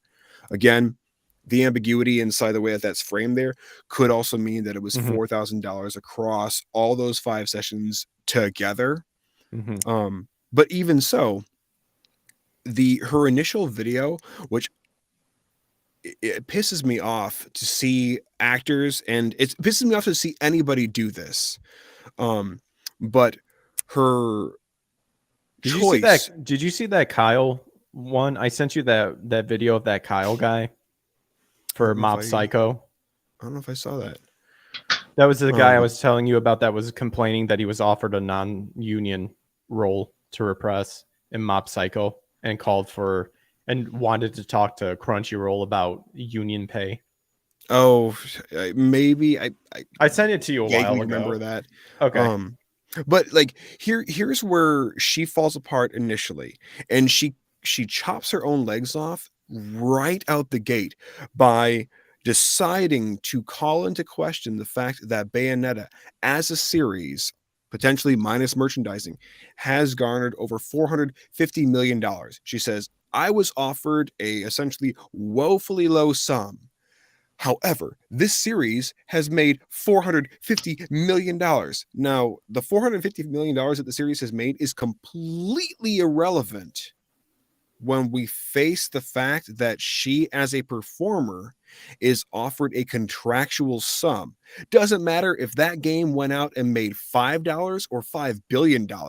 Whatever she agreed upon to be paid, or whatever her and her agent settled upon to be paid, or whatever her agent and the studio agreed upon was going to be her paid, whether or not she decided that she wanted to try and get residuals, it's completely irrelevant to bring up that sum, because in the end, she is still just the performer, and she's still going to be paid just for her performance if the studio can help it. Now, if you're a savvy studio project director, you're going to get as much labor as possible for as little cost as possible.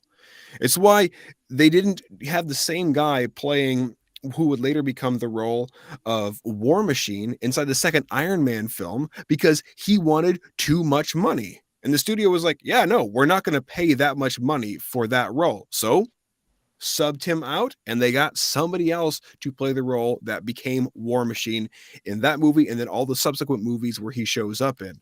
So like that initial thing there, that is really, really bothersome. And that's been the thing that everybody has harped on who's been in favor of supporting this thought here, is saying, oh, well, Bayonetta made X millions or X hundred millions of dollars. She should have been paid more. Completely irrelevant.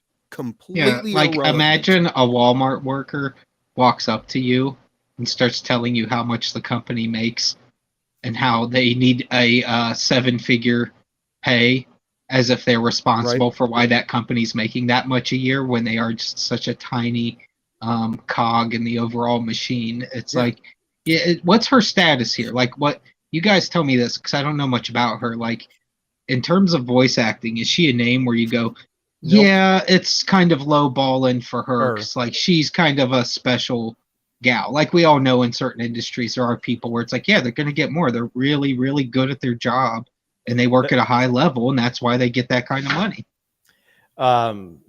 I spoke to her earlier. I thought you were going to say, is she a well-known voice actress? And it's like, nope. I mean, is she? Does she have the status to be saying this kind of nonsense? That's the thing. Is I don't think so. I think she is only known for Bayonetta. If you are a Bayonetta person, Jennifer Hale, I know. Tyler's not a big VA, says Chaos Smash. But yeah, but this is the point I wanted to bring up too. I'll read the article a little bit more, but this ties into what I actually saw throughout this whole thing, and that has to do with the whole SAG and union argument that I hear that non-union people bitch about. Is because she is actually SAG and Jennifer Hale is actually SAG. But I want to actually continue this article because I think it actually goes into more detail. So this was allegedly a significant increase from her alleged pay for Bayonetta 2. In response, the performer allegedly demanded a six-figure pay and residuals. As lengthy negotiations broke down, a new voice actress for Bayonetta 3 was sought. Insiders also corroborated she had previously suffered depressive episodes and was reportedly offered a cameo role later, paying to $30,000 to $4,000 for a single session.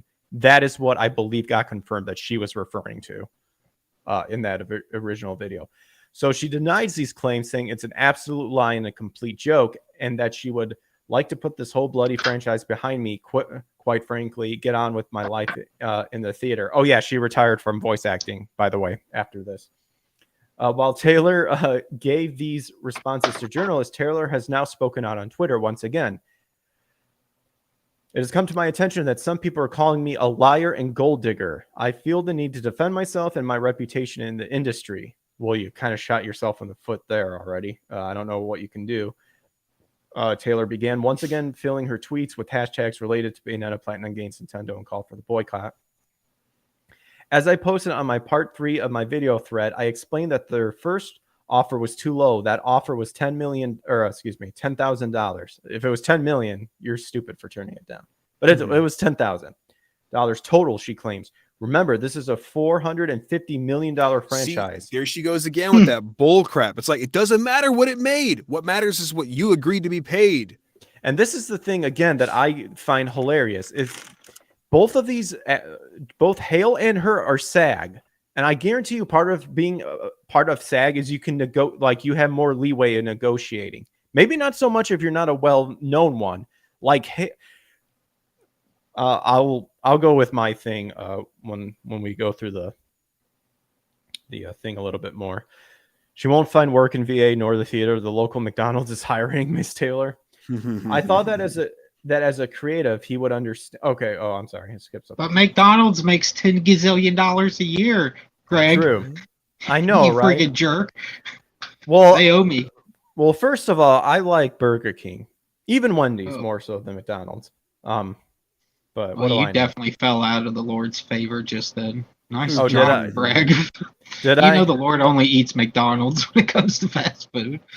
Strike me down, for I'm a sinner. I then wrote in Japanese. To Hidekai Kamiya. That's the guy who I read in the other one who deactivated or just removed his Twitter because he was tired of all getting crap.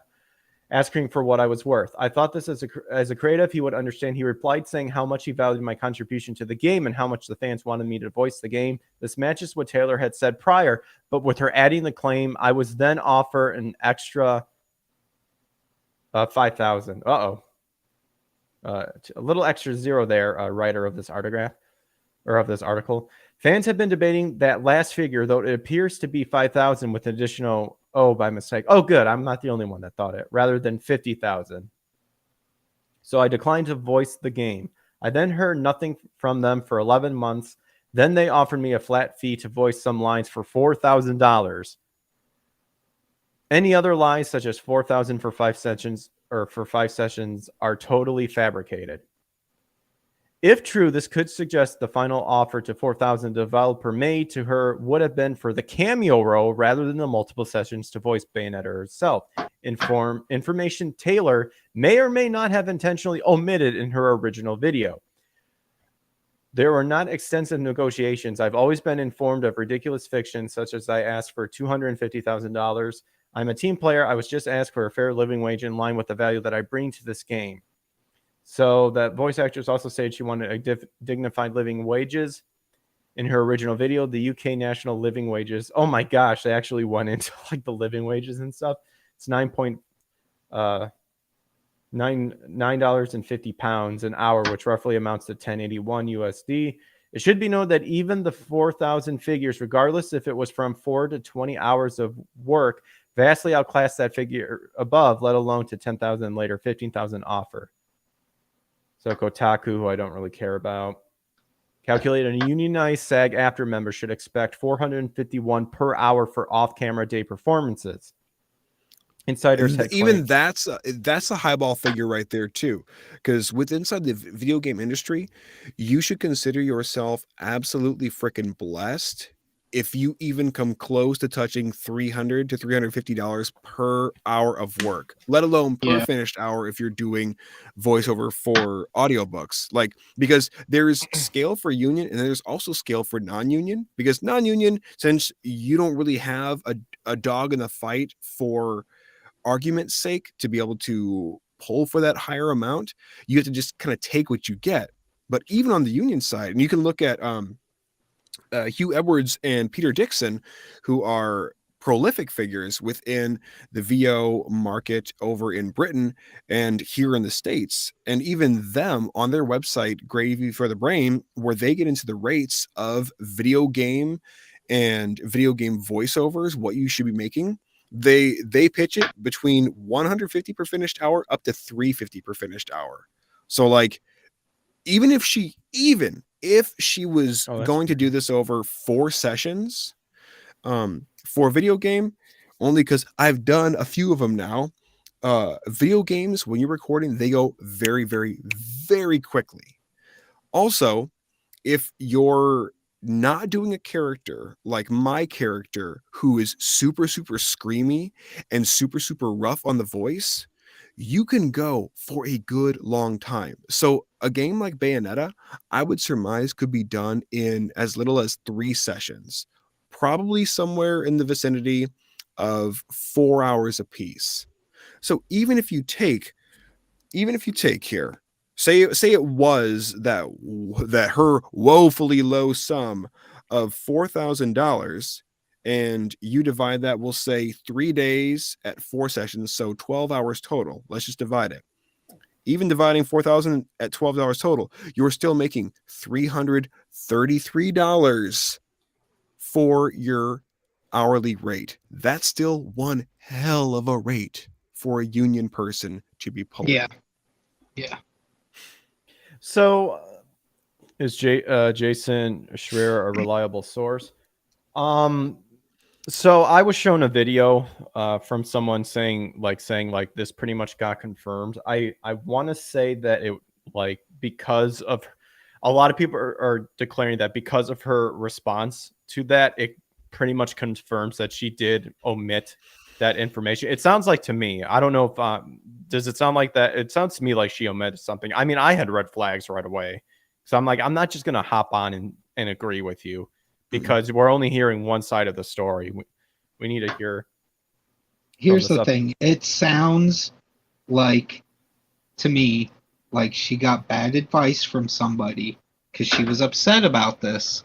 Mm-hmm. And they encouraged her to make a bad decision against people she had, up until then, from my understanding, had a good working relationship with, and was kind of like, was a part of that game, or at least she felt that way.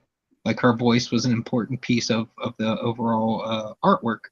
And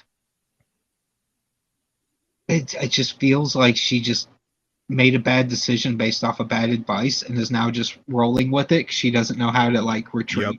Or how to say I'm sorry or go backwards.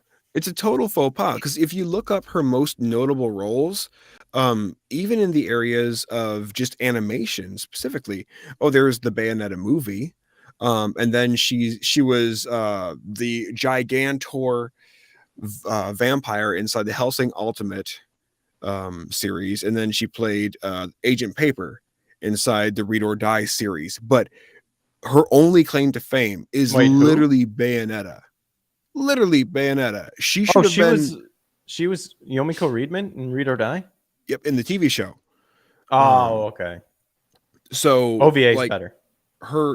So much better. But like her only claim to fame is playing Bayonetta across the number of games that have not just been its own namesake, but that have included her as a character, like Smash Brothers and all that. That's it. That's literally her only claim to fame. So it begs the question, all right, Helena, if you know how precariously positioned you are within this community, this voiceover community. Now, I'm sure she does conventions and such, because when you're hitting big time like that, like, yeah, you're going to be sought after.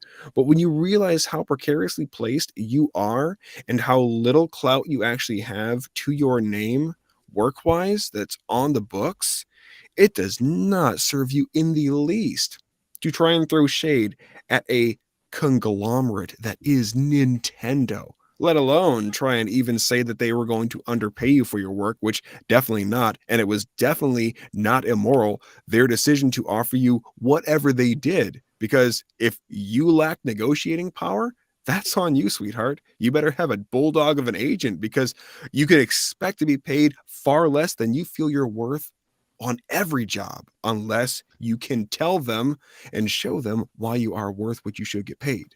So that ties into what I think is kind of going over people's heads, and it could just be me. So we have Jennifer Hale right here saying about Bayonetta 3. With regards to Bayonetta 3, as a longtime member of the voice acting community, I support every actor's right to be paid well and have advocated consistently for this for years. Anyone who knows me or has followed my career will know that I have great respect for my peers and that I am an advocate for all members of the community. I am under an NDA and I'm not at liberty to speak regarding the situation. My reputation speaks for itself. I sincerely ask that everyone in mind that this game has been created by an entire team of hardworking, dedicated people, and I hope everyone will keep an open mind. So pretty much saying don't boycott it because so many people worked hard on this game. Finally, I hope that everyone involved may resolve their differences in an amicable and respectful way with love and respect to you all. Jennifer Hale. Steve Bloom commented on this as well, supporting. So here's the thing that I think is hilarious. Based on this comment right here, so you have two SAG union actresses. It's kind of funny. Say Helena Taylor's thing was true. It's kind of funny that Hale now is declaring that I want equality for everyone, but yet you took that role. In fact, there was a thing that said that there were so many auditions and Hale was one of them. And oh my gosh, Hale got the role. X'd down on that fucking one right there, because she just stated herself that her reputation speaks for herself, and she's been in the industry a long time. So to me, this just shows the hypocrisy of people using the SAG after a union argument to just declare that in the end it's going to help everybody in the end. Yeah, you may get health insurance, like your worker, the company, you know, for all intents and purposes may cover for health insurance and stuff like that. But in the end, it doesn't matter when you have a prominent figure ultimately getting the role regardless, because they're more well-known and stuff like that. Jennifer Hale is the Steve Bloom of voice. She, I believe, won the awards for most female voiceover stuff, while Steve has the male one, if I'm not mistaken. Yeah, Jen, like just in the show Johnny Bravo alone, she did like 30 roles. I mean, Only Link objection grounds. Oh, dude, fuck Darrell Brooks. Dude, I love it. I love it when that guy got. It's amazing. It's totally amazing, because like you bring up a very, very good point there. If the argument was about this SAG or this union versus non-union issue, then there's no way in hell that Nintendo would have decided to go with Jennifer Hale. they would have gone with some small fry and they would have given her a shot. Nintendo doesn't need anybody. Like, there's literally no status you have in this world that will outpower Nintendo being like, but we're the peak of status. Like, we don't give a fuck because we don't have to ever, and we never will. Miyamoto has FU money. Like, he does not. They don't care. They don't even have to care. They could not care for the rest of eternity and still be just fine in all the residuals that they're going to be gleaning from just the games they have in Apple's App Store. This whole thing is so frustrating because, like, I've been inside the professional acting world for about 13 years now, and I've been a full-time actor for the last 6 years, on top of working other full-time jobs too.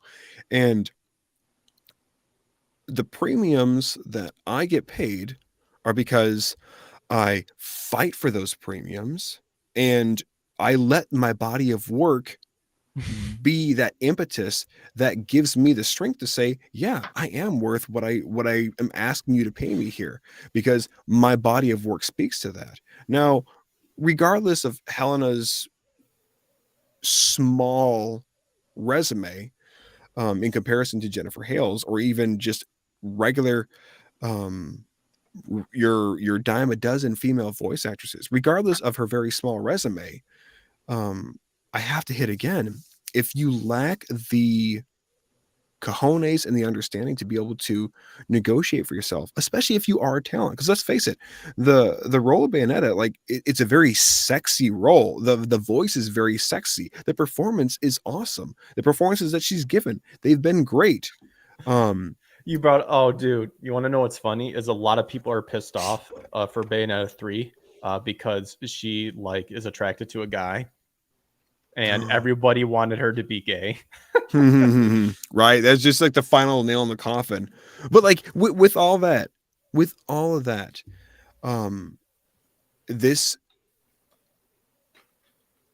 it paints people. Keep talking. I'll be right back. It paints females within the voiceover community in a bad light, because you've through Hale doing this, and maybe it's just extended to her, but I think there's more girls out there that would glom onto the same attitude.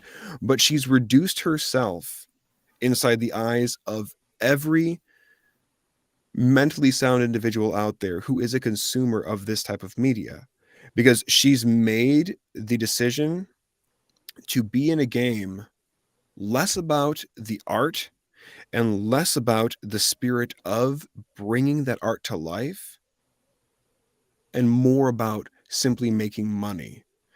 Now, I'd be over the moon to make $4,000 for a video game, as any sane person should be. Now, if you're Yuri Lowenthal, yeah, you got a bit more negotiating power there. If you're Jennifer Hale, yeah, you got a bit more negotiating power here. But even so, even if you only have a few roles to your name, there are things that can be worked out and things that can be done.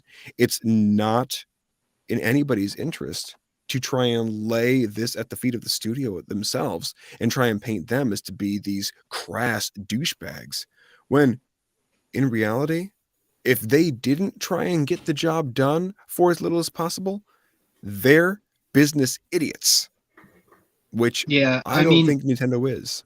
Everybody in business rides a line of quality and price.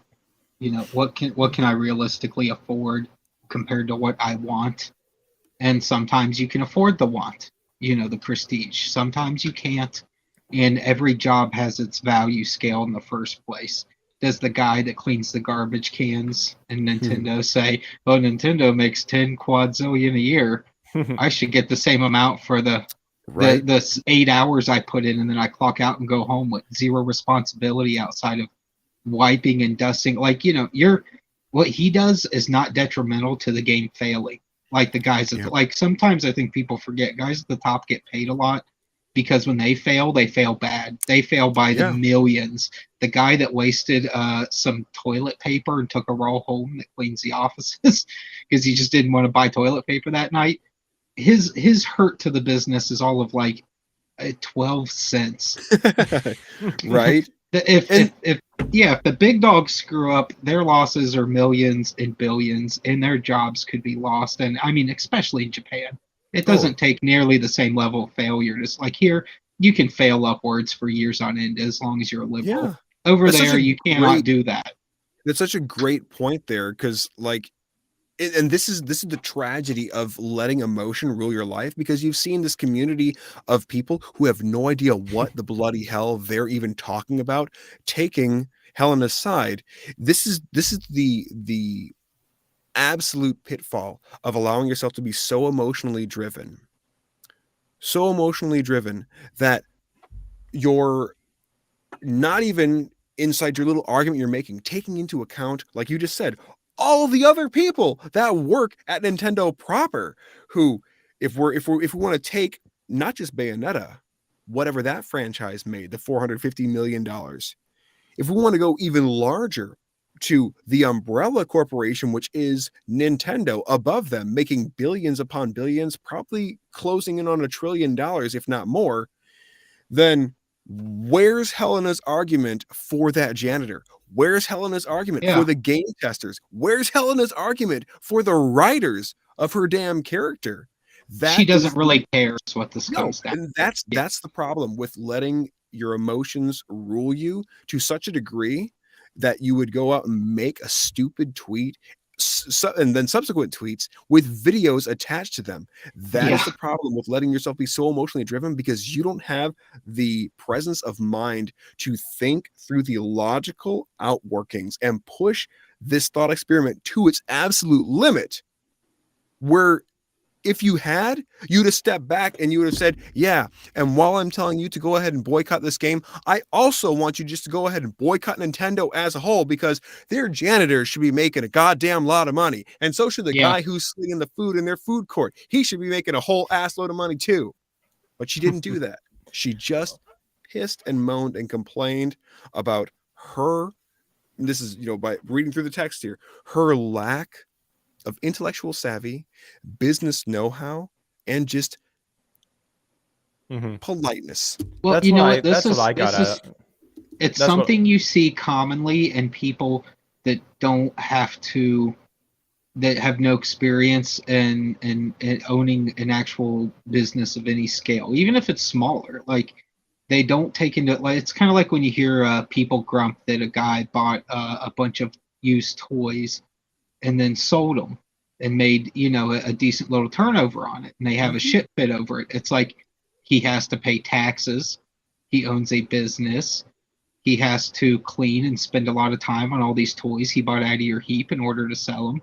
He has to repair some things. Like, there's so many little things that go into it where people, they have no respect for the fact that a lot of us are barely getting anything out of it at the end of the day, unless you're selling millions and bazillions of an item in a short period of time. Like, you have to sell a lot of one thing in a short span to get those kind of the big money that we see a lot of people have, and they don't have any respect for the amount of work it takes to just even get anywhere in that realm in this world, and how much risk you have to take. Like, just the risk I've had to take multiple times with businesses is about giving me heart attacks, but I know there's only one way to move up at the same time. So it's, they just don't have any, they don't, if you just get a, like your W-2 or whatever at the end of each year, and that's the most hassle your job involves outside of the job, outside of the clock in, clock out 8 hours, guess what? You're probably extremely out of touch on how life is for everyone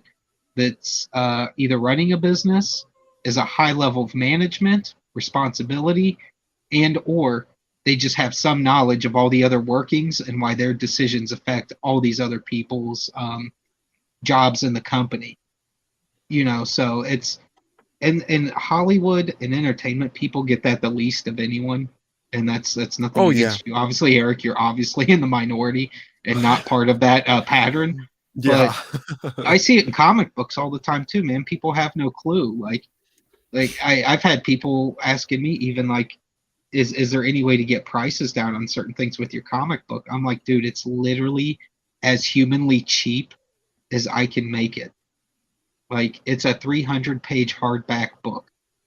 I'm doing all the work. I'm doing all the hours of desk hour. I've been chained to a desk for years. Okay, I'm tired of it.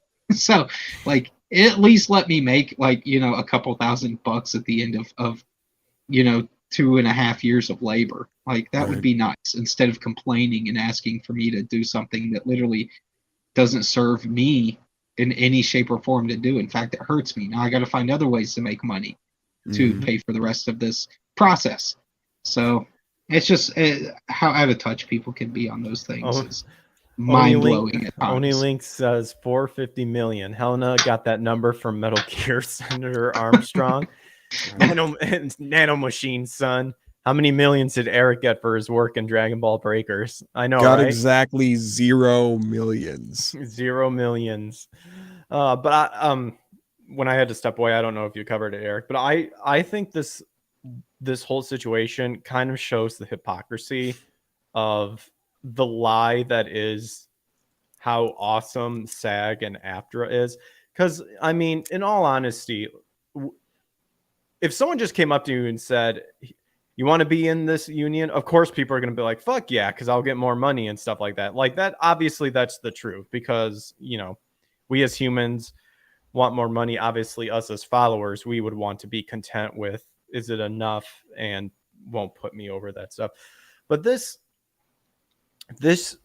it goes to show the two sides of the SAG. The one being is that this shows that you had two SAG actresses, one complaining that they didn't get paid enough, which I think that's what we all agreed upon, that I think she didn't have the know-how to tell her agent or herself to argue to get a better deal.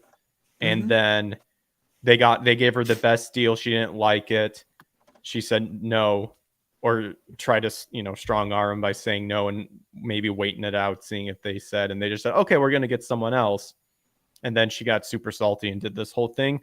But if that was true, then you heard what Hale had to say, saying, oh, I support the community. I support this. I support all that, blah, blah, blah, blah, blah. But yet you took the role because with that Kyle guy who got upset because pretty much I think a lot of the cast of Mob Psycho season 3 is getting recasted because Crunchyroll said, yeah, we're not doing a union-based scale. Sorry.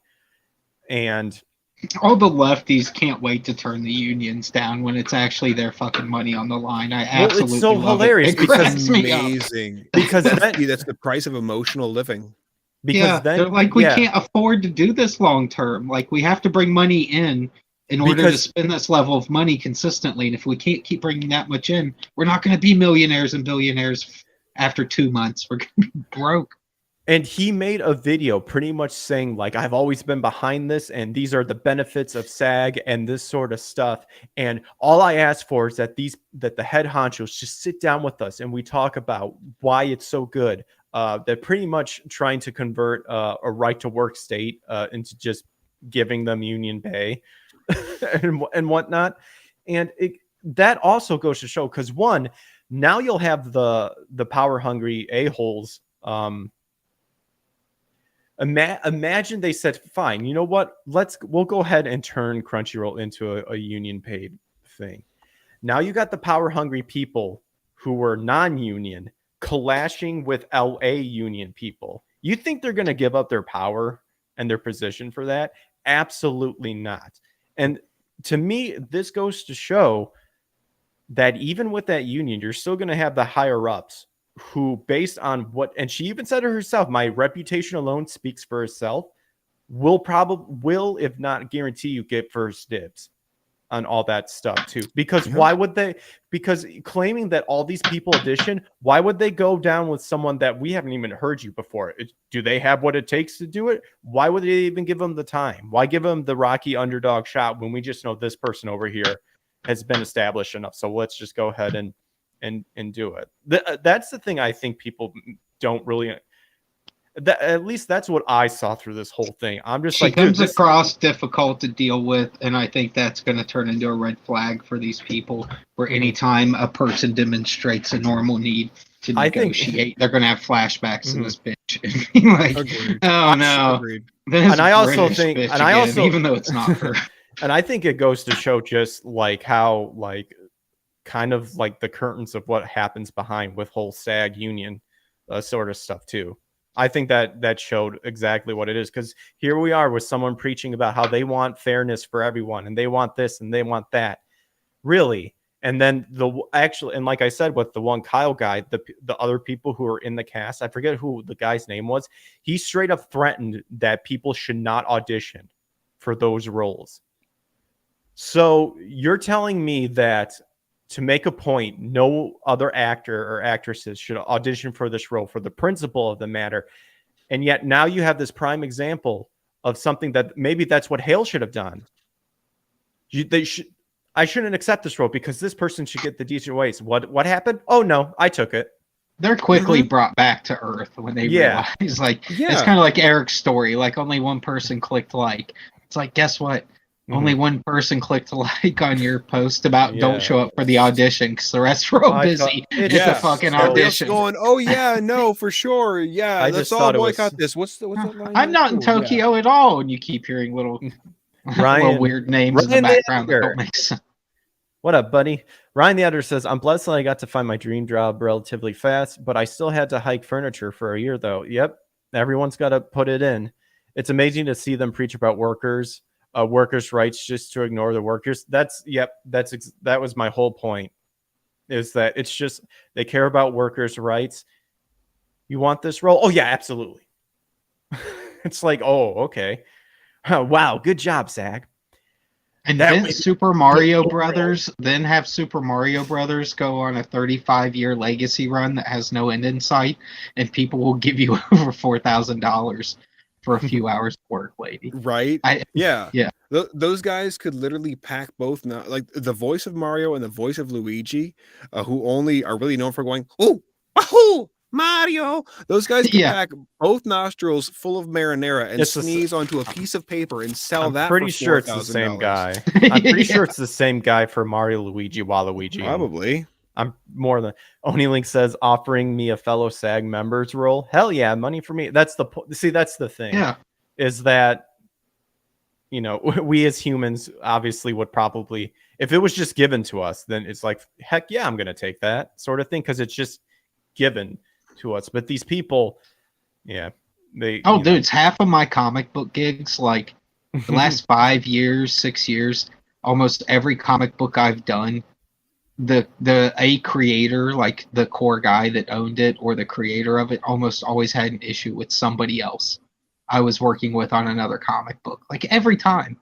And everyone's generally adult enough to just look past it, because it's like, yo, business is business. I don't know what to tell you. I'm not here to make friends with people. This is my job.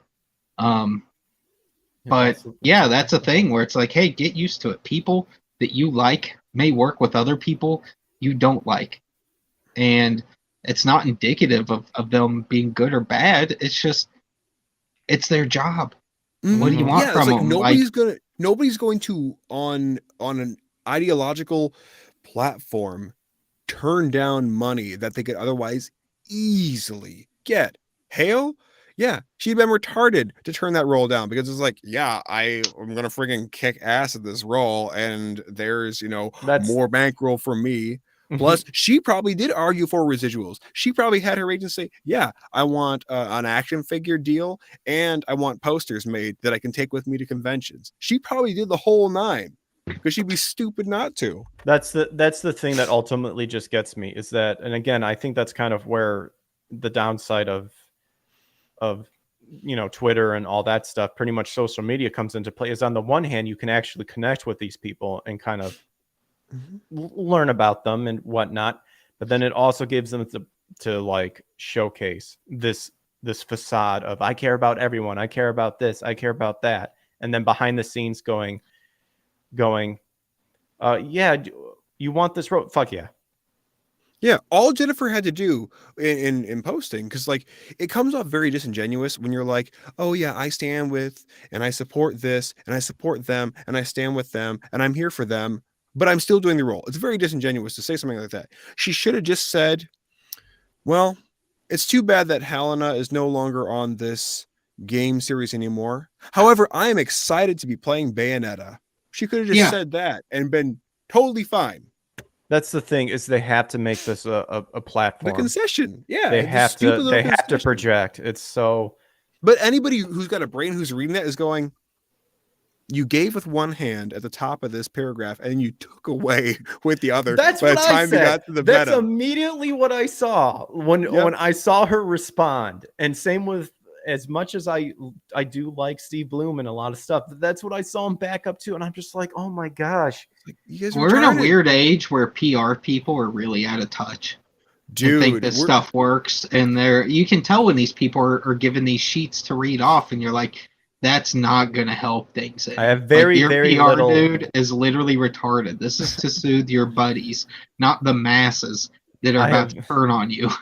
I have very very little, like, I guess for lack of intensive purposes, LA respect for LA like voice actors and actresses anymore. Like maybe a handful that I'm just like.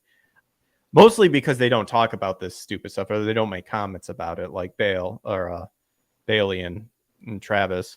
You know who wishes they weren't in that cesspool, and it's because they keep their mouths closed.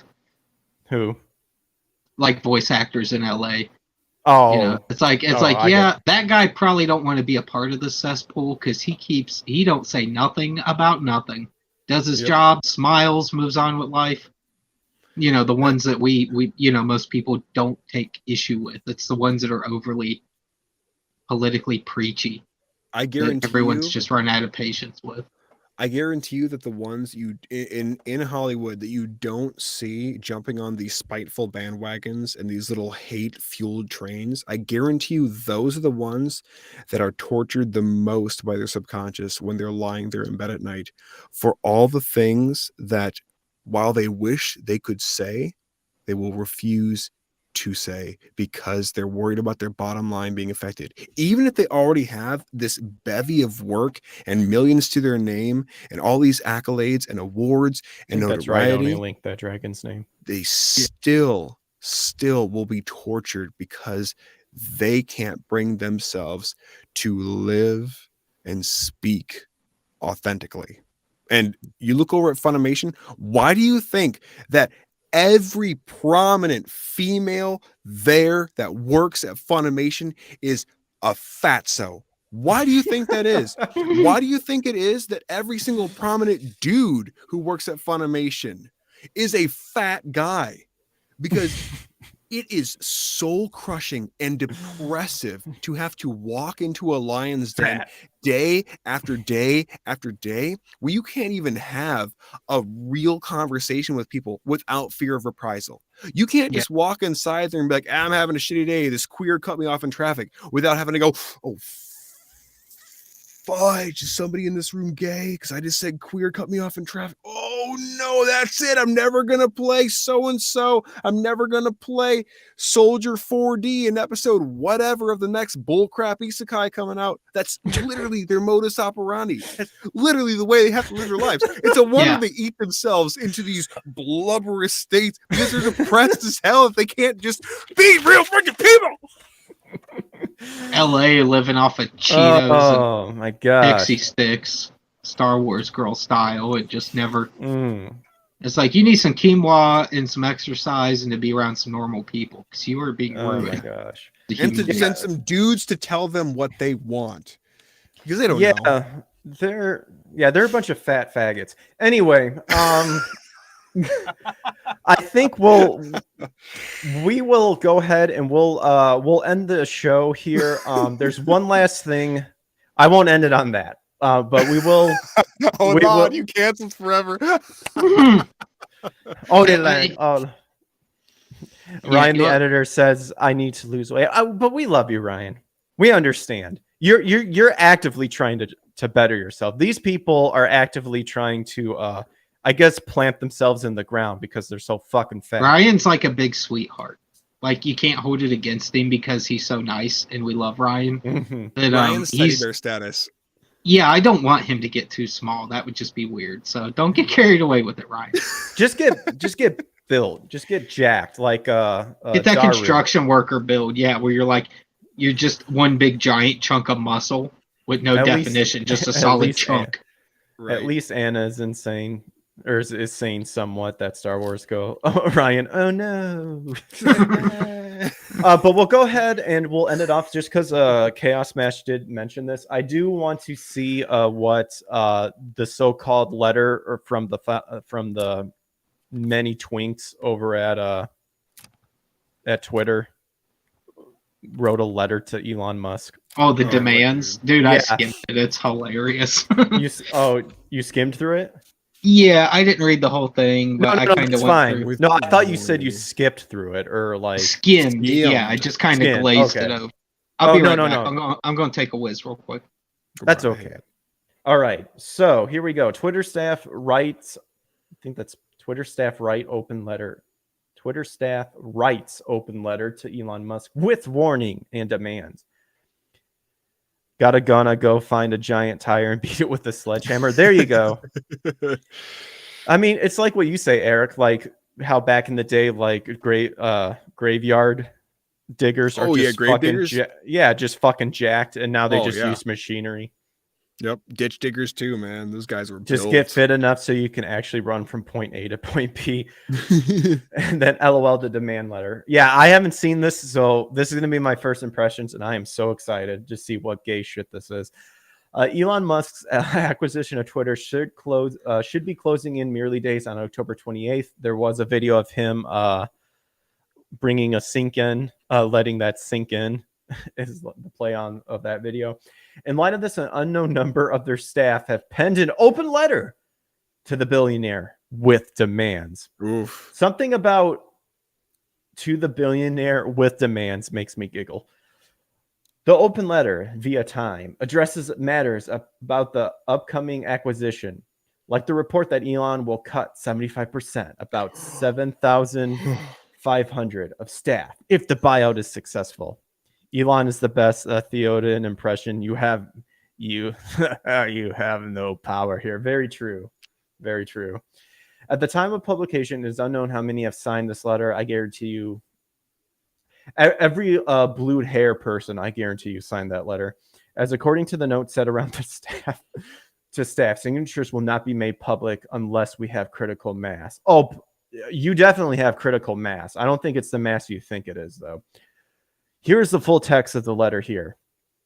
Staff, Elon Musk, and board of directors.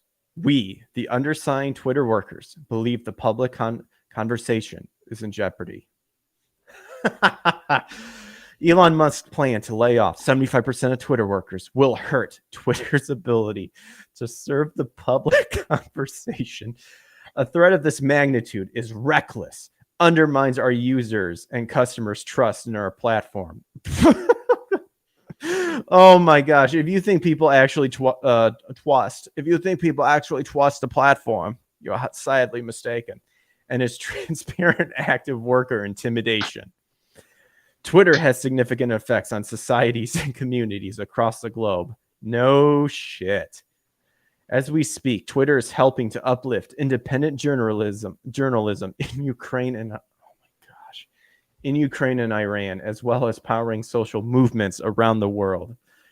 A threat to workers at Twitter is a threat to Twitter's future. These threats have an impact on us as workers and demonstrate a fundamental disconnect with the realities of operating Twitter. They threaten our livelihoods, access to essential health care, and the ability for visa holders to stay in the country they work in. You're making demands from a guy that goes to outer space. Yeah. Like every other day. He's sending something into space. Yeah. Oh my gosh. We cannot do our work in an environment of constant harassments and threats. Without our work, there is no Twitter. We, the workers at Twitter, will not be intimidated. Well, of course you won't be intimidated, not after you're fired. We recommend to supporting the communities, organizations, and businesses who rely on Twitter. We will not stop serving the public conversation. We call on Twitter management and Elon Musk to cease these negligent layoff threats. As workers, we deserve concrete commitments so we can continue to preserve the integrity of our platform. I can just see the tears trickling down and ringing. Speaking of which, I People saw that will not do this for anyone else in their lives now expect this level of treatment. A whole group of people that would not do anything selfless or anything for the good of society or humanity now expect to just be treated like they're kings and queens, like they're kangs. What is this horseshit? This is pure nonsense. It's like, you're some of the most disgusting people our country has to offer. Like, who do you think you are? Oni Link, I love it. You're a bunch of pedos and bottom feeders. Go fuck yourself. That's the hilarious thing, is how like these people do not understand on how much that they let like the kiddie porn and all the shit that is on Twitter. It's on there. It's disgusting. And here these people are complaining about how they unite people. But yeah, Oni Link, go make your own Twitter. Oh yeah, wasn't that hilarious? When when people were starting to get banned and people were upset. Oh, go make your own Twitter. Oh, they did, and then they like try to shut it down with what was the one? Parlor and all that bullshit. Let's see. We demand of current and future leadership respect. We demand leadership to respect the platform and the workers who maintain it by committing to preserving the current headcount. Safety. We demand that leadership does not discriminate against workers on the basis of their race, gender, disability, sexual orientation, or political beliefs. I believe that's already pretty sure that's already theoretically a law. Guys, the guys own multiple companies. This is things he doesn't even dwell on anymore because he's so past this kind of horseshit. Oh yeah. He's got people that deal with this for him that are going to be way more cruel and vicious than he will be because he pays them to be. His HR department is probably not the soft, doughy dorks that you've been dealing with all this time. Okay, just come on. These people are so out of touch. They did actually, I think it's called Tribal. Twitter's the second largest exporter of CP. Well, I guess, whoops, if I get banned from YouTube, oops, I said the bad CP word just behind the FBI. We also, says Ryan, we also demand safety for workers on visas. We will be forced to leave the country, or who will be forced to leave the country they work in if they are laid off. Oh, really? That's it? Just can't go find another job? Okay. It's Silicon Valley. If you work at Twitter in any capacity of relevance, you will get a job overnight if Elon fires you. Come on. Protection. We demand Elon Musk explicitly commit to preserve our benefit, those both listed in the meager agreement and not, e.g., remote work. We demand leadership to establish and ensure fair severance policies for all workers before and after any change in ownership. Dignity. We demand transparent, prompt, and thoughtful communications around our working conditions. We demand to be treated with dignity and to not be treated as mere pawns in a game played by billionaires. Oh, what about the original owner? I guarantee you guys weren't fucking complaining then. Hipster Rasputin? Yeah. They're fine being pawns any other time except yesterday. Sincerely, Twitter workers. It is unknown if Musk will reply to the letter or if he'll even have any impact on any of his rumored decision. It should be stated that if this deal goes through, Musk will become the sole owner of the company. I hope he doesn't even address this and just lays off the 7,500 people. How BA would that be if he's just like, what? Wait, what? When they ask him about it on all the news outlets that are going to have him on to talk about, oh, you just acquired Twitter. How about these 7,500 people who wrote this letter? What letter? Wait, there was a letter. Yeah. What? I really hope, because if it was me, that's what I'd be doing. Just start talking about Tesla. He's like, I have a lady that reads my letters. Right. Yeah, Amber Heard reads my letters and then she tells me that I can just forget about them because there's no alimony payments being sent to her. She needs money. Probably has smiles some big. of North Korea's best slave mine overlords in the HR. Says only thing. If they get fired and die of starvation, that would be perfect for me. My gosh. Chaos, well, like listen to the narcissism here. In just the first paragraph, Elon Musk's plan to lay off 75% of Twitter workers will hurt Twitter's ability to serve the public conversation. A threat of this magnitude is reckless, undermines our users and customers' trust in our platform, and is a transparent act of worker intimidation. There are so many things wrong with that paragraph. Chief among them, though, is their pleading here that they are somehow serving the public conversation, when in fact all they've done over the last clutch of years has been to silence every single voice of dissent that they disagree with, and especially those who speak the truth on the right. There's no way in hell any of them could have felt any conviction in writing this, save for the fact that they're all mentally deranged, in which case I'm sure they believe this to be the God's honest truth, and I wouldn't be surprised if a few of them made suicide pacts over this whole thing. Well, yeah, they're all mentally ill weirdos that have First jobs Amendment that they're not enters the even rooms. qualified for. Right? Like, you're a mogul at a what was a tech startup, now is this gigantic entity of its own. It's taken off on a beeline to an evolutionary path that I guarantee you was never envisioned by its original creator. This thing has gotten it is its own separate little universe. And okay, you're working as a little mogul at this place here. Sure, you live in Silicon Valley, you get canned from this place. You can just go and say, hey, yeah, I worked at Twitter, and very high likelihood that you're going to get another job, maybe in the same kind of a vein.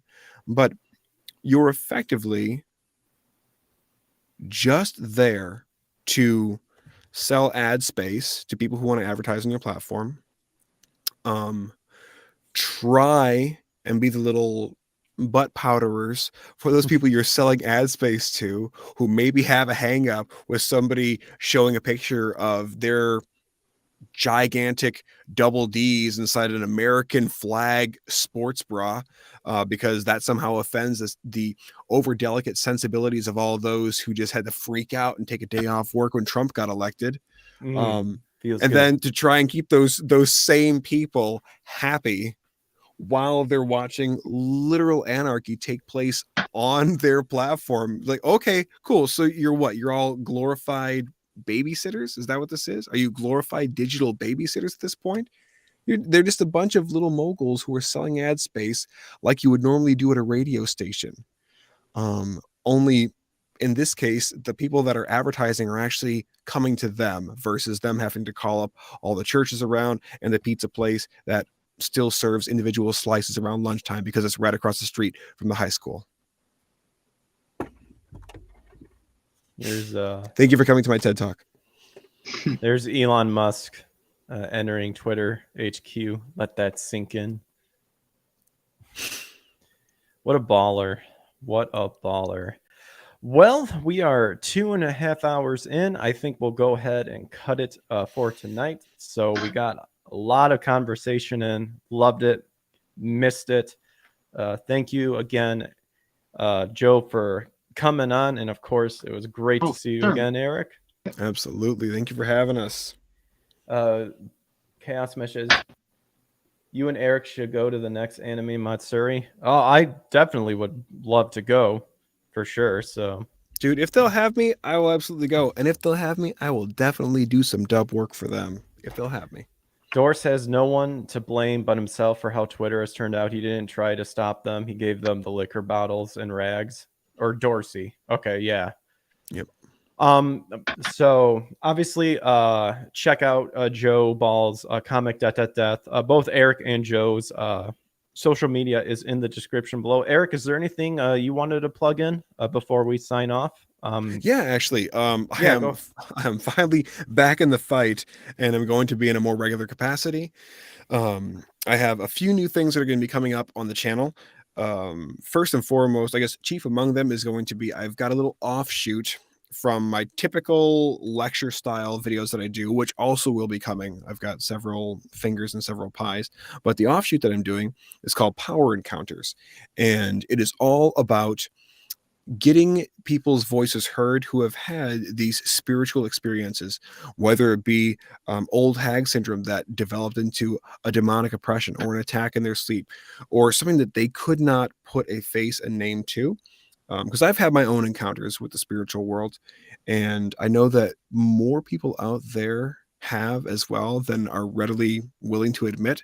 So this is a way to get people's voices heard on all that and be able to provide some clarity and some understanding as to what the spiritual realm actually is and what we're dealing with. Because there are a lot of people, let alone Christians, out there that will dabble in the arcane and have no idea the dangers that abound when you step into this realm. So that's one of the offshoots. The other one is I'm going to be doing a fun little series. It's going to be the Wars of the Lord, or the Wars of the Lord's People, as it were.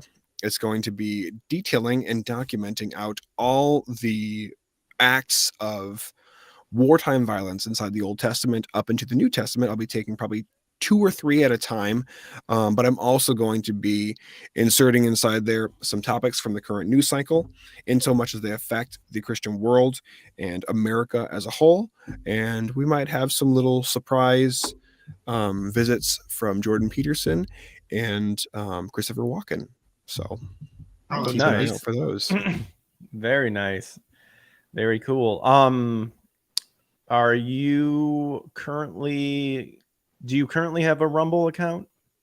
I do. I'm in the process right now of having my YouTube videos transferred over. One of them's there. Okay. And I've been building out my locals page and all that too. Okay. Is it just Eric Rollon? It's going to be Angel Legend. Angel Legend. Okay, cool. Yep. Okay, so Eric is working on that as well.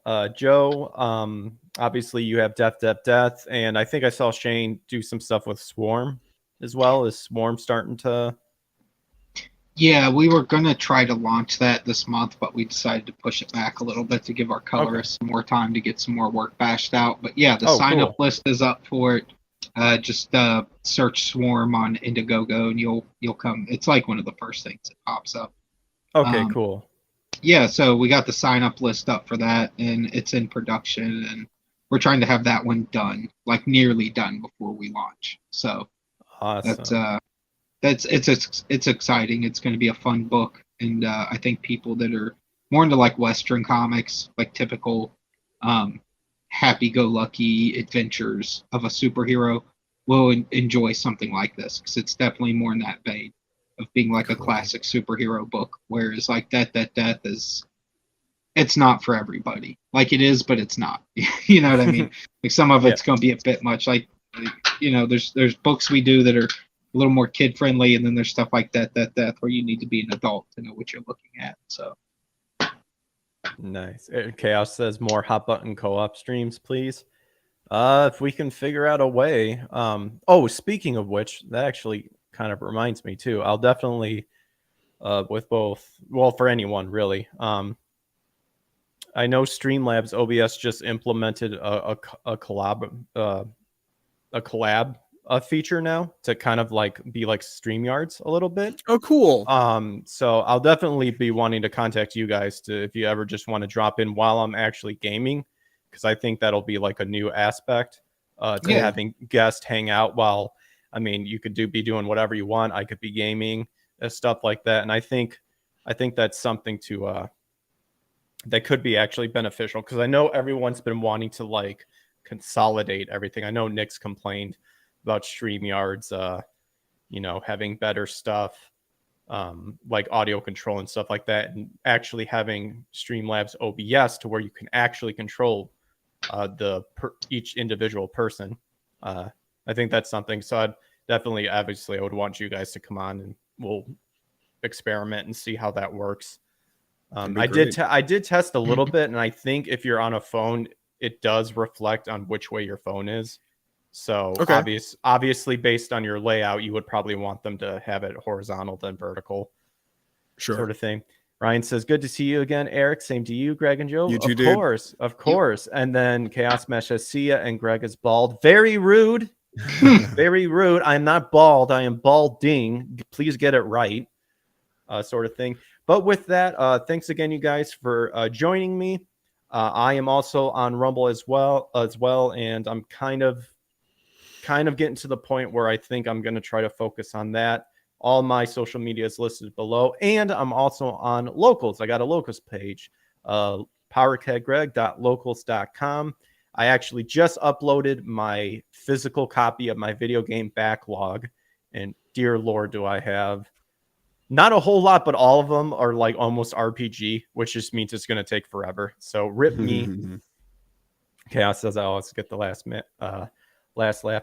But yeah, if there's anybody else you guys would like me to talk with and stuff, let me know. I try to reach out to as many people as possible.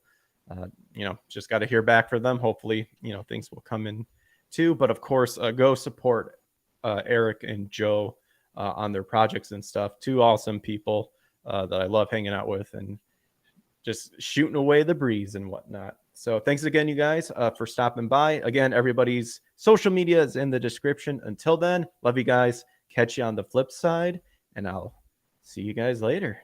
Adios.